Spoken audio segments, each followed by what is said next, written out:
കേരളം ഭരിക്കുന്ന പാർട്ടിക്കും കേരളത്തിലെ പ്രതിപക്ഷത്തിനും ജാതി സെൻസസ് പ്രധാനപ്പെട്ട അജണ്ടയായി ഇപ്പോഴും മാറിയിട്ടില്ല. മനുഷ്യനാണെന്ന് വിചാരിക്കുന്ന ഈ ജന്തുക്കളുടെ പട്ടികയിൽ പെടാത്തവരായതുകൊണ്ടായിരിക്കും ശിക്ഷിക്കണം എന്ന് ഇന്ത്യയിൽ സെൻസസുകൾ ഉണ്ടാക്കിയ സവർണർക്കുണ്ടാക്കിയ തലവേദന അത്ര ചെറിയ കാര്യമൊന്നുമല്ല. കാരണം ഈ ബ്രിട്ടീഷുകാർ ഏതാണ്ട് ഒരു 30കളൊക്കെ ആയ ജന്മം കൊണ്ട് അല്ല ഒരുത്തൻ, കർമ്മം കൊണ്ടാണ് രാമണ്ണാകുന്നതെന്നാണ് പറയുന്നത്. അതിപ്പം പോറ്റിയുടെ കാര്യത്തിലാണെങ്കിൽ ശരിയാണ്. പക്ഷേ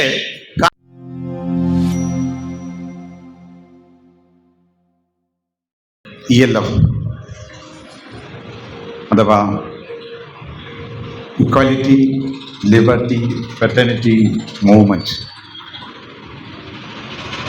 ആലപ്പുഴ ജില്ലാ ഓപ്പൺ സെമിനാറാണ് ഇവിടെ സംഘടിപ്പിച്ചിട്ടുള്ളത്. പ്രാതിനിധ്യ ജനാധിപത്യത്തെ സംബന്ധിച്ച് സ്വജനപക്ഷപാതത്തെ ചേർത്ത് വെച്ചുകൊണ്ട് നമ്മുടെ രാജ്യത്ത് ഇന്ന് സജീവമായി ചർച്ച ചെയ്യപ്പെടുന്ന ജാതി സെൻസസ് എന്ന വിഷയത്തെ കേന്ദ്ര പ്രമേയമാക്കിക്കൊണ്ടുമാണ് ഈ ഓപ്പൺ സെമിനാർ നടക്കുന്നത്. ഈ സെമിനാറിൻ്റെ മോഡറേറ്റർ ELFൻ്റെ സംസ്ഥാന കൺവീനർ സഹോദരൻ ലീതേഷ് PT. ഈ സെമിനാർ ഇവിടെ ഉദ്ഘാടനം ചെയ്തുകൊണ്ട് വളരെ ചിന്തോദ്ദീപകവും ആവേശകരവുമായ ഉദ്ഘാടന പ്രഭാഷണം നിർവഹിച്ച ELFൻ്റെ സംഘാടകനും നേതാവും കേരളത്തിലെ ദലിത് സാമൂഹ്യ രംഗത്ത് ഇന്ന് സജീവമായ ഇടപെടൽ കൊണ്ട് ശ്രദ്ധേയനുമായ എൻ്റെ പ്രിയ സഹോദരൻ സന്തോഷ് പാലത്തുംപാടൻ, പ്രോഗ്രാം കൺവീനറായ പ്രിയ സഹോദരൻ ഷാജി AK. ഈ സെമിനാറിൽ കേരളത്തിൽ ഏറ്റവും പ്രമുഖനായ വാഗ്മിയും സമകാലീന കേരളത്തിൽ ഏറ്റവും അധികം സംവാദങ്ങൾക്ക് നേതൃത്വം കൊടുക്കുന്ന പ്രമുഖ ചിന്തകനും അംബേദ്കറായിട്ടും പണ്ഡിതനും ഒക്കെയായിട്ടുള്ള ശ്രീ TS ശ്യാംകുമാർ അദ്ദേഹത്തോന്ന് പ്രതീക്ഷിക്കുന്നു. നല്ല ഒരു പ്രഭാഷണം കാഴ്ചവെച്ചുകൊണ്ട് വിഷയത്തിൻ്റെ മർമ്മത്തെ സ്പർശിക്കുകയും നമ്മുടെ രാജ്യത്തിൻ്റെ ഈ പ്രാതിനിധ്യ ജനാധിപത്യവും നമ്മുടെ ഭരണഘടനയും നമ്മുടെ സമകാലീന ഇന്ത്യ അഭിമുഖീകരിക്കുന്ന ഭരണഘടനാ വിരുദ്ധമായ സമഗ്രാധിപത്യ ഫാഷിസ്റ്റ് പ്രവണതകളും ഒക്കെ പരാമർശിച്ചുകൊണ്ടാണ് പ്രിയപ്പെട്ട സഹോദരൻ ശ്രീ ജെയിംസ് പാണ്ടനാട്, അദ്ദേഹം ദൈവശാസ്ത്രജ്ഞനും പ്രഭാഷകനും ആക്ടിവിസ്റ്റുമെല്ലാമാണ് സംസാരിച്ചത്. പ്രിയ സഹോദരൻ, അതേപോലെ നമ്മൾ പ്രതീക്ഷിക്കുന്ന ബൈജു കലാശാലയാണ്, അദ്ദേഹവും എത്തുമെന്ന് പ്രതീക്ഷിക്കുന്നു. പ്രിയ രാജീവ് കരിപ്പുഴ. ELFൻ്റെ ഈ ഓപ്പൺ സെമിനാറിൽ പങ്കെടുക്കുന്ന പ്രമുഖരായ സാമൂഹ്യ പ്രവർത്തകരെ, സംഘാടകരെ, ദലിത് സഹോദരങ്ങളെ, ഇതിനോട് ഐക്യദാർഢ്യം പ്രകടിപ്പിച്ചുകൊണ്ട് ഈ സെമിനാർ ശ്രദ്ധിക്കുന്ന നല്ലവരായ മറ്റ് മനുഷ്യസ്നേഹികളെ, സഹോദരങ്ങളെ, നിങ്ങൾക്കെവർക്കും എൻ്റെ ഊഷ്മളമായ ജനാധിപത്യ വിപ്ലവ അഭിവാദ്യങ്ങൾ. ജയ് ഭീം. ELF ഈ വിഷയവുമായി കേരളത്തിൻ്റെ പൊതുമണ്ഡലത്തിൽ ഇന്ന് ശ്രദ്ധേയമായിക്കൊണ്ടിരിക്കുകയാണ്. ഇത്തരം ഒരു വിഷയത്തെ ഒരു അംബേദ്കറൈറ്റ് കാഴ്ചപ്പാടിൽ നിന്നുകൊണ്ട് ഉയർത്തേണ്ടതുണ്ട് എന്ന സതുദ്ദേശപരമായ ആ ലക്ഷ്യം വെച്ചുകൊണ്ടാണ് പാലത്തുംപാടൻ എന്നോട് പറഞ്ഞപ്പോൾ ഇതിനോട് ആത്മാർത്ഥമായി സഹകരിക്കാൻ ഞാൻ തീരുമാനിക്കുകയും വളരെ സന്തോഷപൂർവ്വം ഇന്ന് ഈ പരിപാടിയിൽ പങ്കെടുക്കുകയും ചെയ്യുന്നു. ഇന്ത്യയിൽ ബീഹാറിലെ ജാതി സെൻസസോടുകൂടിയാണ്, ബീഹാർ എന്ന സംസ്ഥാനത്ത് ജാതി സെൻസസ് നടപ്പിലാക്കിയതോടുകൂടിയാണ് വർത്തമാന കാലത്ത് ജാതി സെൻസസുമായി ബന്ധപ്പെട്ട വിഷയം ദേശീയമായി ചൂടുപിടിക്കുന്നത്, അത് സംവാദ വിഷയമാകുന്നത്. കഴിഞ്ഞ കുറേ കാലമായി ബീഹാറിനെ തുടർന്ന് മറ്റ് പല സംസ്ഥാനങ്ങളും, ഒടുവിൽ തെലങ്കാന ഉൾപ്പെടെ ജാതി സെൻസസ് നടപ്പിലാക്കുകയും അതിൻ്റെ അടിസ്ഥാനത്തിൽ ജാതികളെ കേന്ദ്രീകരിച്ചിട്ടുള്ള വ്യത്യസ്തങ്ങളായ സംസ്ഥാനങ്ങളിലെ വിവിധങ്ങളായ ജാതികളുടെ സമുദായങ്ങളുടെ ജനസംഖ്യാപരമായ കണക്കെടുപ്പ് മാത്രമല്ല, ഓരോ സംസ്ഥാനത്തും രാജ്യത്തുടനീളവും എങ്ങനെയാണ് ഈ നാടിൻ്റെ വിഭവങ്ങൾ, അധികാരം, മറ്റ് മേഖലകൾ, ഇതെല്ലാം ഓരോ ജാതി വിഭാഗവും സാമൂഹിക വിഭാഗവും എത്രത്തോളമൊക്കെ അളവിലാണ് അനുഭവിച്ചുകൊണ്ടിരിക്കുന്നത് എന്നതിൻ്റെ കുറച്ചുകൂടെ സാമ്പത്തികമായ, വികസനപരമായ, സൂക്ഷ്മമായ കണക്കുകൾ, ഡേറ്റകൾ ജാതി സെൻസസിലൂടെ ഇന്ന് അവർ പുറത്തു കൊണ്ടുവന്നുകൊണ്ടിരിക്കുകയാണ്. അപ്പോൾ ഈ സെൻസസിൻ്റെ ഈ നിലയിലുള്ള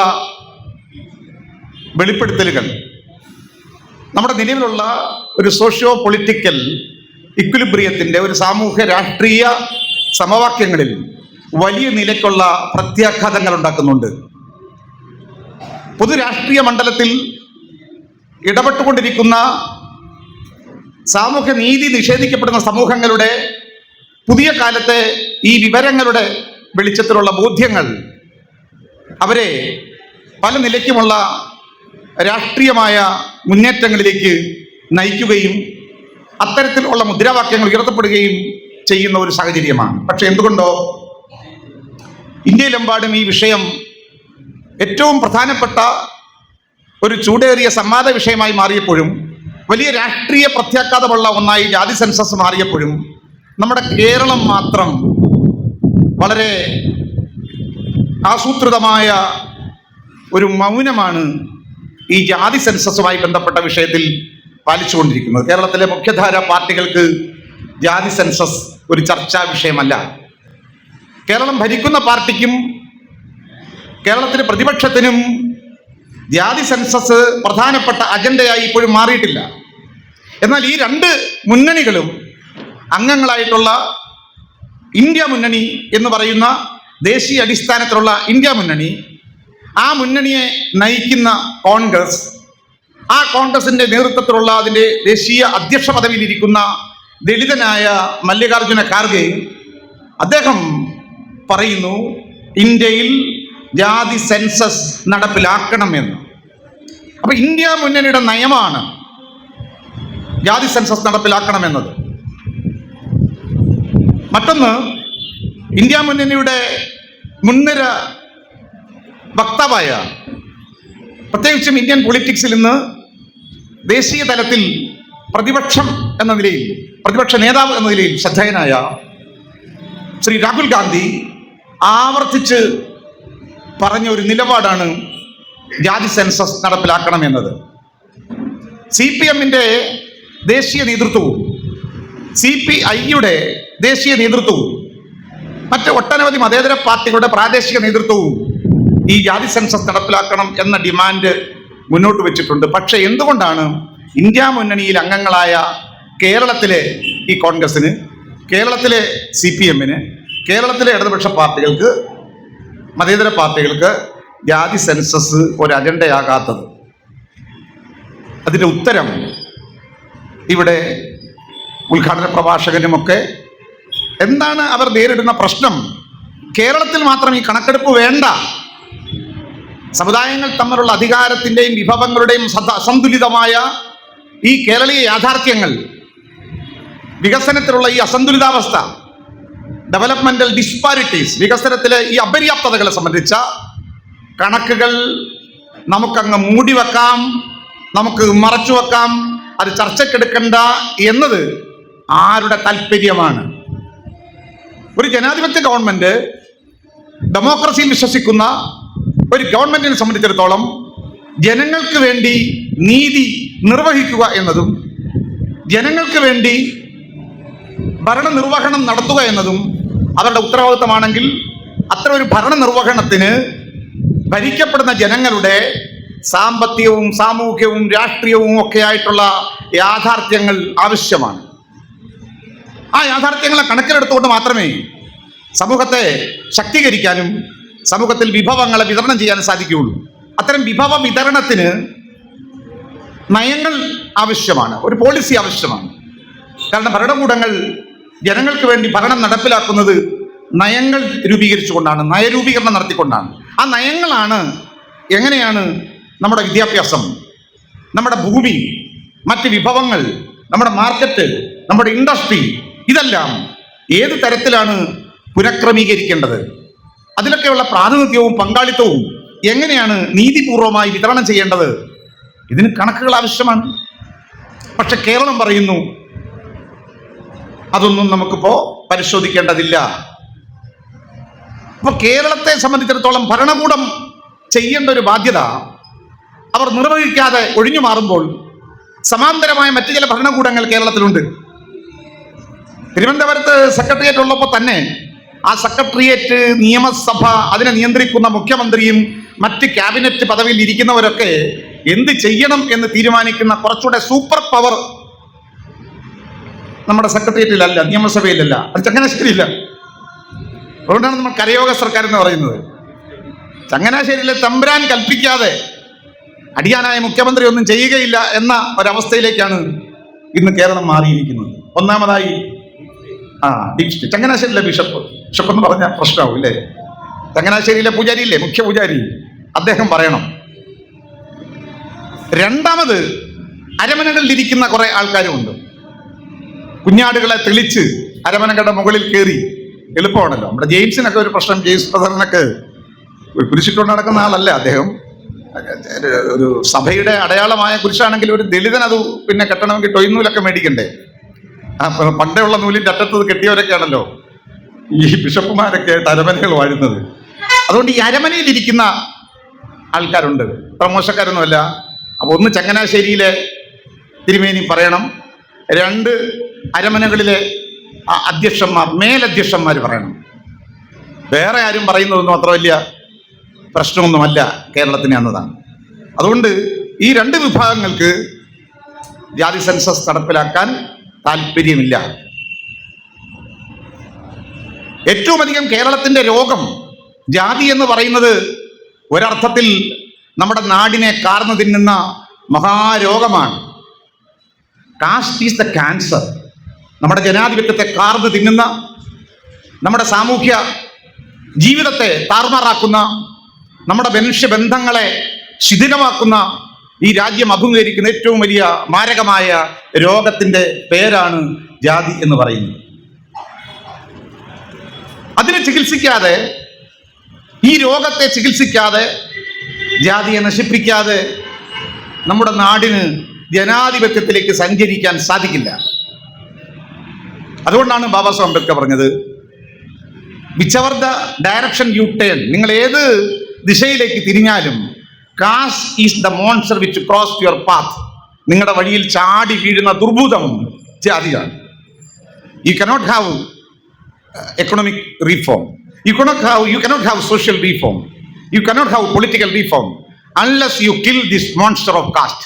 ഈ ജാതി എന്ന് പറയുന്ന ഭൂതത്തെ കൊല്ലാത്തിടത്തോളം കാലം നിങ്ങൾക്കൊരു സാമൂഹ്യ പരിഷ്കരണമോ ഒരു രാഷ്ട്രീയ പരിഷ്കരണമോ ഒരു സാമ്പത്തിക പരിഷ്കരണമോ അസാധ്യമാണ്. അതുകൊണ്ട് ഈ ജാതിയെ പാലിക്കുന്ന, ജാതിയുടെ നിയമങ്ങൾ അടിച്ചേൽപ്പിക്കുന്ന ശ്രുതികളുടെയും സ്മൃതികളുടെയും ഈ ആത്മീയതയ്ക്ക്, മതത്തിന് ഡൈനമിറ്റ് വെക്കണമെന്ന് ബാബാ സാഹേബ് അംബേദ്കർ ജാതി നിർമൂലനത്തിൽ പറയുന്നു. അപ്പോ ജാതിയാണ് പ്രശ്നം ഇവിടെ. നമുക്കറിയാം, ഈ ലോകത്തിന്റെ പല ഭാഗത്ത് ഈ സെൻസസ് എന്ന് പറയുന്നത് നമ്മുടെ നാട്ടിൽ മാത്രമുള്ള കാര്യമല്ല, ഇതിവിടെയുള്ളൊരു പ്രശ്നമാണ്. ജാതിയുടെ കണക്കെടുക്കുന്നു, ജാതികളെ കുറിച്ച് എന്തിനാ പഠിക്കുന്നത്? ജാതികളെ കുറിച്ച് കണക്ക് സമാഹരിച്ചാൽ ജാതി വളരും പോലും. സെൻസസ് നടത്തിയ ജാതി ഉണ്ടാകുമെന്ന. അപ്പൊ സെൻസസ് നടത്തിയില്ലെങ്കിൽ ജാതി ഇല്ലല്ലോ.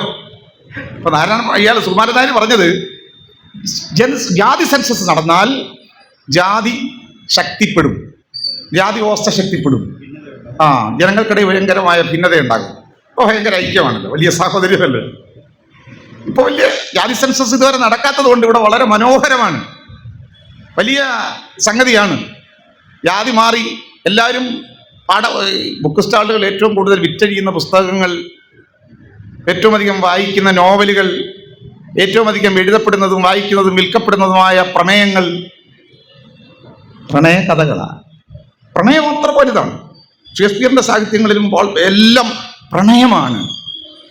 ഖലീൽ ജിബ്രാൻ പറഞ്ഞാലും പ്രണയമാണ്, പൗലോ കൊയ്ലോ പറഞ്ഞാലും പ്രണയമാണ്. ഇവിടെ പ്രണയിച്ചു പോയാൽ, ജാതി മാറി പ്രണയിച്ചു പോയാൽ അന്ന് ഒന്നിൽ അവനെ അല്ലെ അവളെ കൊല്ലും. ദുരഭിമാന കൊലകളാണ്. ഉത്തരേന്ത്യയിലൊക്കെ ആയിരുന്നു അത് ആദ്യം, ഹോണർ കില്ലിങ്. ഇപ്പോഴോ കെവിനെ എന്തിനാ കൊന്നേ? പറയാറുണ്ട് ദാരിദ്ര്യത്തിന് ജാതിയില്ല, പ്രണയം ഇങ്ങനെ പൂത്തുലയുമ്പോഴും ജാതി ഇല്ലെന്നാ പറയുന്നത്. പക്ഷെ അത് പട്ടികജാതിക്കാരുടെ കാര്യത്തിൽ മാത്രം ബാധകമല്ല. ഈ കല്യാണ പരസ്യം പോലെയാണ്. ജാതി ബാധകമല്ല, SC/ST ക്ഷമിക്കണം.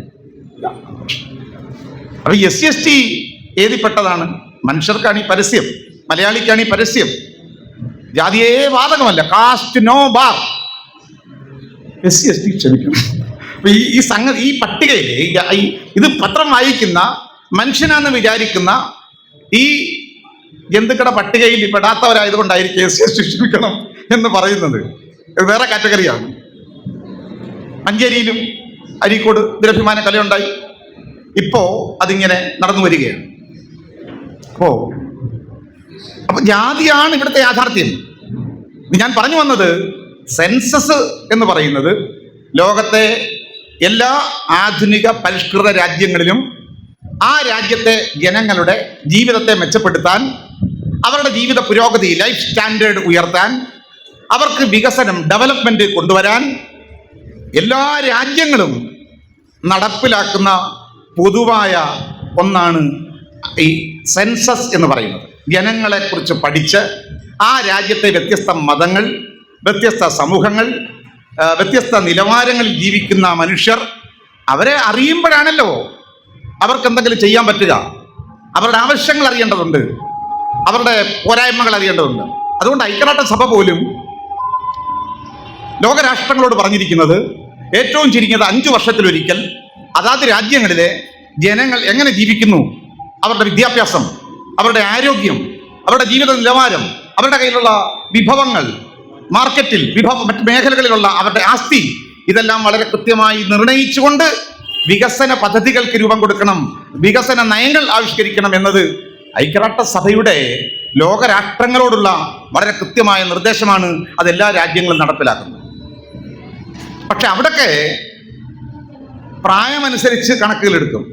അപ്പൊ മനുഷ്യരെ ഏജിന്റെ അടിസ്ഥാനത്തിൽ സ്റ്റുഡൻസ്, കുട്ടികൾ, പിന്നെ യൂത്ത്, അത് കഴിഞ്ഞ് അടുത്ത പ്രായമുള്ളവർ, പിന്നെ എൽഡേഴ്സ്. അപ്പൊ ആൾക്കാരെ അങ്ങനെ തിരിക്കാൻ എളുപ്പമാണ്, അവിടെ അത് മതി. അപ്പൊ ആ ഓരോ പ്രായത്തിലുമുള്ള കാറ്റഗറിയിലുള്ളവർക്ക് എന്തെല്ലാം വേണം എന്ന നയമാണ് അവിടെ പ്രധാനം, ഏജ് കാറ്റഗറി. രണ്ടാമത് ഇൻകം കാറ്റഗറി. അവിടെ വേറെ ഒന്നും നോക്കേണ്ട കാര്യമില്ല.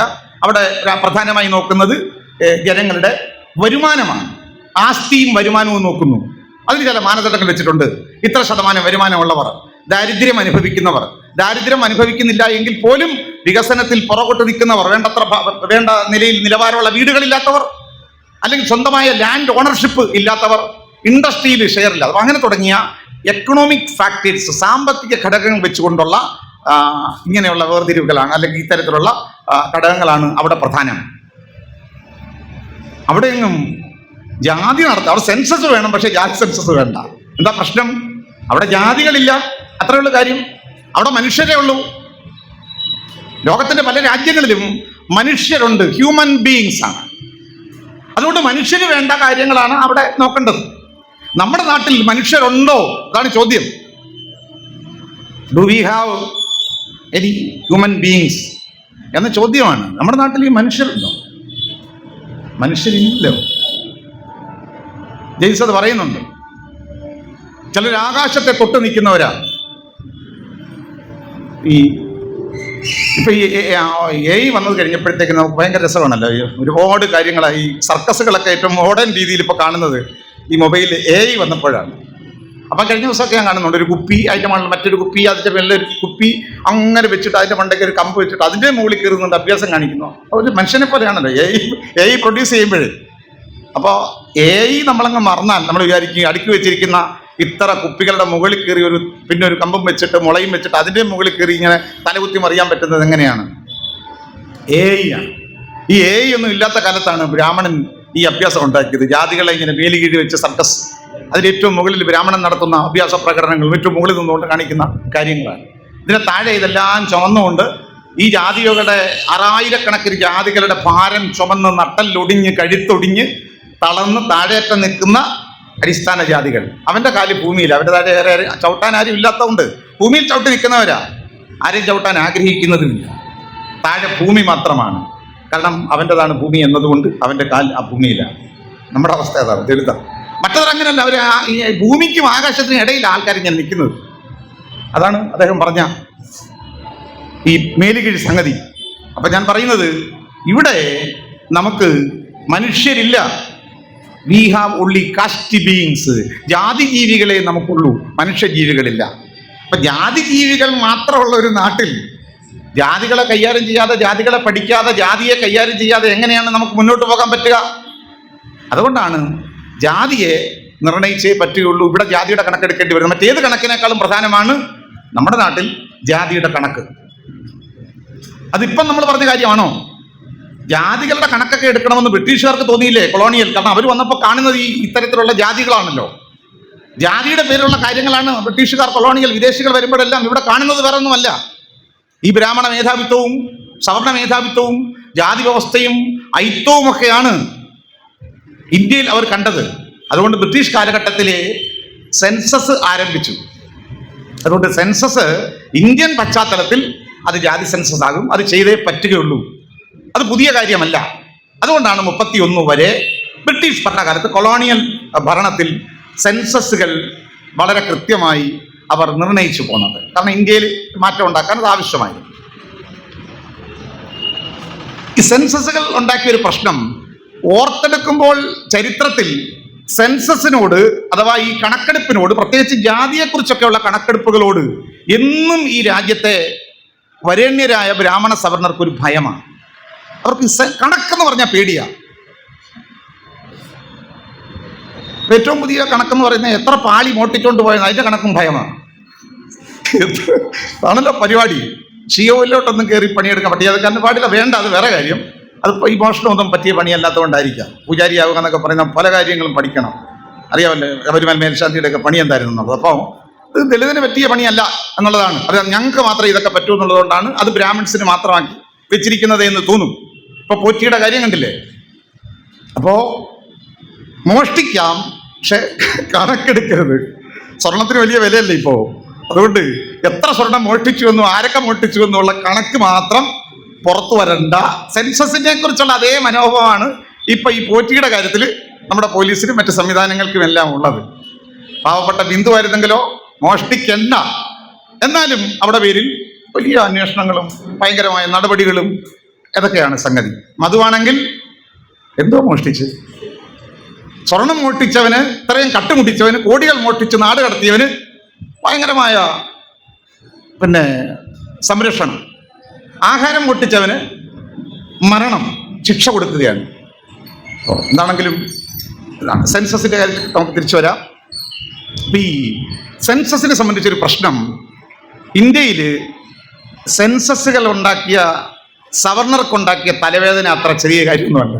കാരണം ഈ ബ്രിട്ടീഷുകാർ ഏതാണ്ട് ഒരു 30കളൊക്കെ ആയപ്പോൾ പോകാൻ തീരുമാനിച്ചല്ലോ.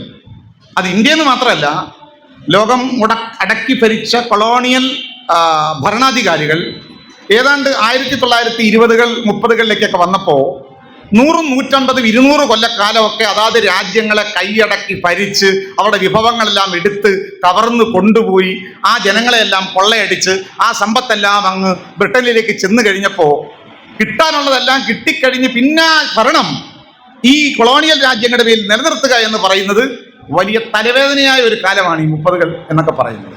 ഇനി ഭരിച്ചുകൊണ്ടിരിക്കാന്ന് പറഞ്ഞ തലവേദന. ആൾക്കാർ സ്വാതന്ത്ര്യം ചോദിച്ചു തുടങ്ങി, സ്വാതന്ത്ര്യ പ്രക്ഷോഭങ്ങൾ ഉണ്ടാക്കും, പിന്നെ തമ്മിൽ ഉള്ള പ്രശ്നങ്ങൾ.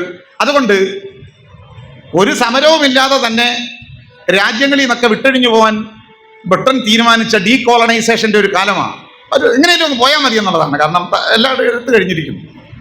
ഉപ്പ് കുറുക്കിയിട്ടൊന്നുമല്ല പോയത്, യാത്ര നടത്തിയിട്ട് യാത്ര പോയെന്നൊക്കെയാണ് പറയുന്നത്. ദണ്ഡിയിൽ പോയില്ലായിരുന്നു, കഴിഞ്ഞ മുമ്പ് യാത്ര നടത്തരുതായിരുന്നു. അപ്പം അങ്ങനെയൊന്നുമല്ല, അവർ പോകാൻ തീരുമാനിച്ചതാണ്. പക്ഷെ അവർ പോകാൻ തീരുമാനിച്ചപ്പോഴുണ്ടായൊരു പ്രശ്നമെന്ന് പറയുന്നത്, ഇന്ത്യയിലെ അവർണ ജനത, അടിസ്ഥാന സമൂഹങ്ങൾ, ഇന്ത്യയിലെ അടിച്ചമർത്തപ്പെട്ട സമൂഹങ്ങൾ, ദലിതുകൾ, ആദിവാസികൾ, പിന്നോക്ക വിഭാഗങ്ങൾ, മുസ്ലിങ്ങൾ തുടങ്ങിയ ആംഗ്ലോ ഇന്ത്യൻസ് പോലുള്ള ഇന്ത്യയിലെ ന്യൂനപക്ഷങ്ങൾ, അവർ ഒരു പ്രശ്നം ബ്രിട്ടീഷുകാരോട് പറഞ്ഞു. നിങ്ങൾ വന്നിട്ട് ഈ 150 വർഷക്കാലം നിങ്ങൾ ഭരിച്ചു. ബാബാ സാഹേബ് അംബേദ്കറും അത് വട്ടമേശം അടിച്ചിട്ട് പറയുന്നുണ്ട്, നിങ്ങൾ വരുന്നതിന് മുമ്പ് ഞങ്ങൾ അടിമകളായിരുന്നു, നിങ്ങൾ ഭരിച്ച കാലത്തും ഞങ്ങൾ അടിമകളായിരുന്നു, നിങ്ങൾ പോകുമ്പോഴും അടിമകളാക്കി തന്നെ ഞങ്ങളെ നിർത്തിക്കൊണ്ട് പോകാനാണോ നിന്റെയൊക്കെ പണി? തീരുമാനം നടക്കത്തില്ല. ഇത്ര കാലം ഭരിച്ചെങ്കിൽ നിങ്ങൾ കുറച്ചുകൂടെ ജനാധിപത്യം പറയുന്നവരാണ്, കുറച്ചുകൂടെ മതമൂല്യങ്ങൾ അല്ലെങ്കിൽ അത്തരത്തിലുള്ള ആത്മീയതയും ദൈവശാസ്ത്രവും ഒക്കെ പറയുന്നവരാണ്, ധാർമ്മികത ഉള്ളവരാണ് താരതമ്യേന. അതുകൊണ്ട് പോകുന്നതിന് മുമ്പ് കുറച്ചുകൂടെ ഉത്തരവാദിത്വം ഈ നാടിനോട് കാണിക്കണം.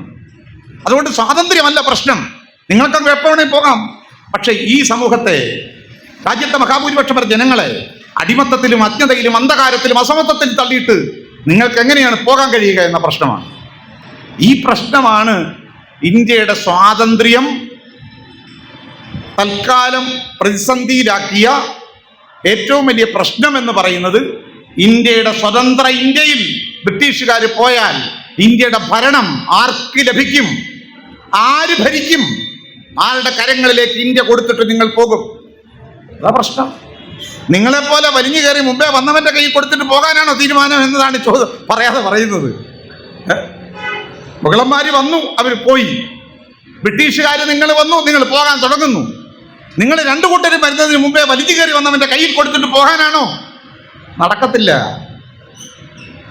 ഇവിടെ ഞങ്ങൾക്ക് ചിലത് അവകാശപ്പെട്ടതുണ്ട്. അതാണ് സൗത്ത് ബറോ കമ്മിറ്റിയിൽ 1919 ഡോക്ടർ അംബേദ്കർ പറയുന്നത് ബ്രിട്ടീഷുകാരോട്, ഞങ്ങൾക്ക് അധികാരത്തിൻ്റെ പങ്ക് വേണം, ഞങ്ങൾക്ക് വേറിട്ട രാഷ്ട്രീയ അധികാരം വേണം. സവർണ ഹിന്ദുവിൻ്റെ റേഷൻ കാർഡിൽ ഞങ്ങൾക്ക് അരി വിളമ്പണ്ട. അങ്ങനെ അവൻ അരി കിട്ടിയാൽ, പൊളിറ്റിക്സിൻ്റെ ഈ രാഷ്ട്രീയത്തിൻ്റെ ഈ അരി അവൻ്റെ റേഷൻ കാർഡിൽ രേഖപ്പെടുത്തിയിട്ട് വിളമ്പിയാൽ, അനുവദിച്ചാൽ ഞങ്ങളുടെ അധികാരശൂന്യതയുടെ പ്രശ്നം, ഞങ്ങളുടെ സാമൂഹ്യ നീതിയുടെ പ്രശ്നം പരിഹരിക്കപ്പെടുകയില്ല. അതുകൊണ്ട് ഞങ്ങളുടെ രാഷ്ട്രീയ പ്രാതിനിധ്യം വേറിട്ട് നിർണയിക്കണം. V are separate. ഞങ്ങൾ ഇവന്റെ ഭാഗമല്ല, സവർണ ഹിന്ദുവിന്റെ ഭാഗമല്ല. ഞങ്ങൾ ഹിന്ദുക്കളല്ല, ഞങ്ങൾ വേറിട്ട വിഭാഗമാണ്. We are separate. അതുകൊണ്ട് ഞങ്ങളുടെ കണക്ക് വേറെ നിർണയിച്ച് അതിന് പ്രത്യേകമായ ഞങ്ങളുടെ അക്കൗണ്ടിൽ അവകാശങ്ങൾ തരണം. ഇത് ബാബാ സാഹേബിന് പറയാൻ കരുത്ത് കൊടുത്തൊരു കാര്യം കൂടിയായിരുന്നു ബ്രിട്ടീഷ് ഈ കൊളോണിയൽ ഇന്ത്യയിൽ നടന്ന സെൻസസുകൾ. കാരണം അവർ ഈ കണക്കെടുത്തു ജാതികളുടെ. 31 ബാബാ സാഹേബ് അംബേദ്കറുടെയൊക്കെ ആ വലിയ നിലയിലുള്ള ഇടപെടലുകളുടെ ഫലമായി 31 സെൻസസ് എടുത്തപ്പോൾ അവരൊരു അതുവരെയുള്ള സെൻസസിൽ നിന്ന് വ്യത്യസ്തമായി ചില മാനദണ്ഡങ്ങൾ കൂടി വെച്ചു. ആരാണ് ഹിന്ദു? കാരണം ഈ ദലിതർ പറയുന്നല്ലോ ഞങ്ങൾ ഹിന്ദുക്കളല്ലാന്ന്. അങ്ങനെയാണെങ്കിൽ ഈ ഹിന്ദുക്കളുടെ കണക്കും ദലിതരുടെ കണക്കും വേറിട്ടൊന്ന് എടുക്കണം.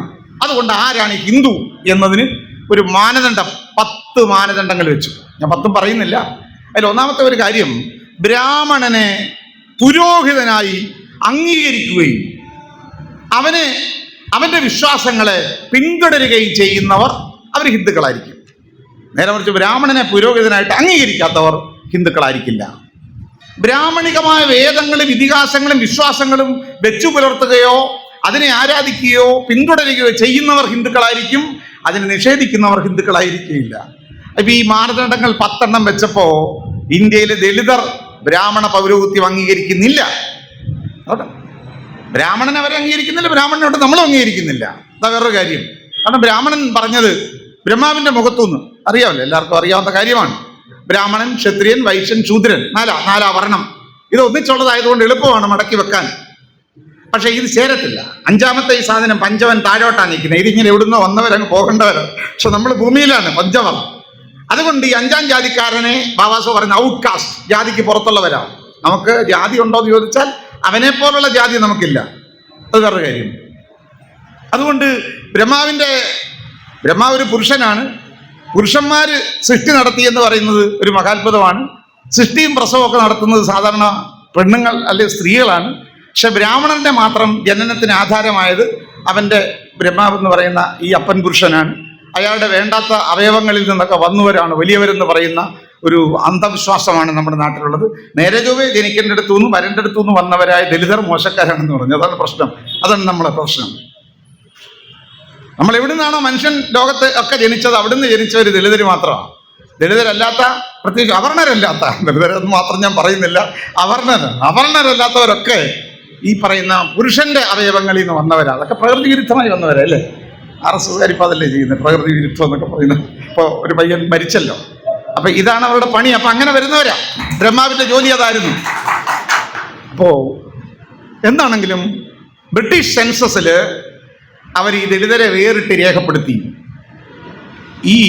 ഈ കണക്കാണ് ഞങ്ങൾ വേറെയാണ് എന്ന് വന്നപ്പോഴാണ് ഞങ്ങളുടെ അക്കൗണ്ട് ശൂന്യമാണല്ലോ എന്ന തോന്നൽ തീവ്രമായത് എന്നാണ് ചരിത്രം പറയുന്നത്. കാരണം മറ്റത് ഹിന്ദുവിൻ്റെ അക്കൗണ്ടിലാണ്.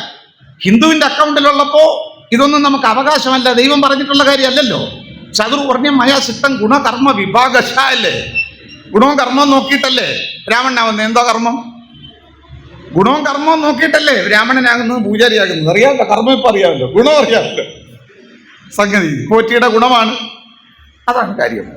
എന്നിട്ടോ അപ്പോൾ അതുകൊണ്ട് ഈ ന്യായമൊക്കെ ഉണ്ട്. സനാതന ധർമ്മമൊക്കെ പറഞ്ഞുകൊണ്ട് നടത്തുന്ന തട്ടിപ്പ്, കള്ളം, ജന്മം കൊണ്ട് അല്ല ഒരുത്തൻ, കർമ്മം കൊണ്ടാണ് ബ്രാഹ്മണനാകുന്നതെന്നാണ് പറയുന്നത്. അതിപ്പം പോറ്റിയുടെ കാര്യത്തിലാണെങ്കിൽ ശരിയാണ്. പക്ഷേ കർമ്മം കൊണ്ട് ബ്രാഹ്മണനായ ഏതെങ്കിലും ഒരു ഈഴവനുണ്ടോ? പണക്കാരൻ അങ്ങനെ നാരായണ ഗുരുവിനെങ്കിലും ഒരു പൂണ് കെട്ടിച്ചാൽ മതിയായിരുന്നല്ലോ പിന്നീടാണെങ്കിലും. കാരണം കർമ്മം കൊണ്ടൊരു പക്ഷേ കേരളത്തിൽ ഒരു ജാതി, ഒരു മതം, ഒരു ദൈവവും ഒക്കെ പറഞ്ഞ, മാനവീയത പറഞ്ഞ മഹാപ്രവാചകനായ നവോത്ഥാന പിതാവായ ശ്രീനാരായണ ഗുരുവിനെ ഇപ്പോഴും നമുക്ക് ഗുരുമന്ദിരങ്ങളിലേ കാണാൻ പറ്റുള്ളൂ, അമ്പലങ്ങളിൽ കാണാൻ പറ്റില്ലല്ലോ. ഗുരുമന്ദിരം ഉണ്ടാക്കി വെക്കുന്നത് കേരളത്തിൻ്റെ നവോത്ഥാന നായകനെന്നാണ് പറയുന്നത്. പക്ഷെ മലയാളിക്ക് ഗുരുവിനെ കാണണമെങ്കിൽ സ്വന്തം ജാതിക്കാരുണ്ടാക്കുന്ന മന്ദിരത്തിനകത്ത് പോയി നോക്കണമെന്ന് പറയും. എന്തൊരു കഷ്ടമാണ്. വേറെ എങ്ങനെ ഗുരുവില്ല. നമ്മൾ ഇത്ര വലിയ മാറ്റവും ഹിന്ദുത്വം ഒക്കെ ഉണ്ടെങ്കിൽ വിശാല ഹിന്ദു മലപ്പുറത്ത് ഈത്ത പറയുന്ന ഗുരുവിൻ്റെ മദ്യം കുടിക്കുന്ന അനുയായി, വിൽക്കുന്ന അനുയായി, ഇവിടെയെങ്കിലും ഒരു അമ്പലത്തിൽ ഗുരുവിനെ കാണിച്ചു തരണ്ടേ? സംഗതി അതില്ല. എനിവേ, അപ്പം അതുകൊണ്ട് കർമ്മം കൊണ്ടൊന്നും ഒരു പിന്നോക്കക്കാരനും പിന്നെ ബ്രാഹ്മണനായിട്ടില്ല. കർമ്മദോഷം കൊണ്ട് തോന്നുമാസം ചെയ്തതിൻ്റെ പേരിൽ അങ്ങനെയാണ് ഈ പോറ്റിയ നാളെ എന്താക്കേണ്ടി വരും? ഇയാൾ മോശക്കാരനാണല്ലോ, കർമ്മം മോശമാണല്ലോ, തോന്നുമാസം ചെയ്തവനാണല്ലോ. ശിക്ഷ കൊടുത്ത് ഒരു താണജാതിക്കാരനാക്കുവോ? അപ്പോൾ അതങ്ങനെ താഴോട്ട് വീഴുന്ന പരിപാടിയൊന്നുമല്ല. അപ്പം എന്തായാലും ഈ ജാതി കണക്ക് ബോധ്യം വന്നപ്പോൾ 30കളിലെ ദലിതരുടെ ജാതി ബോധം ബ്രിട്ടീഷുകാർ കണക്ക് പറഞ്ഞു. നിങ്ങൾ ഇത്രയുണ്ട്, ബ്രിട്ടീഷ് ജനസംഖ്യയുടെ 1/6 അന്ന് ബ്രിട്ടീഷ് ഇന്ത്യയിലെ ജനസംഖ്യയിൽ 1/6 6 ഇന്ത്യക്കാരനെ എടുത്താൽ അതിലൊന്ന് ദലിതനാണ്. ഇത്ര വലിയൊരു ജനങ്ങളാണ് നിങ്ങൾ. നിങ്ങളെ പട്ടിക ഒഴിഞ്ഞു കിടക്കുന്നു. അവിടെ ഭൂമിയില്ല, അവിടെ വിഭവമില്ല, അവന് വിദ്യാഭ്യാസമില്ല, അവന് വികസനമില്ല. സെൻസസിന്റെ ഈ യാഥാർത്ഥ്യങ്ങളിൽ നിന്നാണ് പുതിയൊരു രാഷ്ട്രീയം ഉണ്ടായത്. എങ്കിൽ ഞങ്ങൾക്ക് വേറിട്ട അധികാരം വേണം, രാഷ്ട്രീയ അധികാരം വേണം, ഞങ്ങളെ ഭരിക്കാൻ ഞങ്ങളുടെ കയ്യിൽ തന്നെ അധികാരം തരണം. അതിന് അപ്പൊ സവർണ ഹിന്ദു പറഞ്ഞു, അയ്യോ ചോദിക്കല്ലേ, നമ്മളെല്ലാം ഹിന്ദുക്കളല്ലേ. അതുവരെ ഹിന്ദു അല്ല. 30കളിലാണ് പട്ടികജാതിക്കാരനെ ഹിന്ദുവാണ് എന്ന് വിളിക്കാൻ സവർണൻ ആഗ്രഹിച്ചത്. അതുവരെ നമ്മൾ അയിത്തക്കാരനാ, തൊട്ടുകൂടാത്തവനാ, അങ്ങനെയാണ്, ദൂരെ നിൽക്കേണ്ടവനാ. എന്താണെങ്കിലും അങ്ങനെ വിളിക്കാൻ കാരണം എന്താ? അതിനൊരു കാരണം ഈ പൊളിറ്റിക്സ് എന്നൊക്കെ പറയുന്നത്, അത് ജെയിംസ് ഒരു വാക്ക് പറയുന്നുണ്ട്. അദ്ദേഹം ഡെമോഗ്രാഫി എന്ന് പറഞ്ഞു.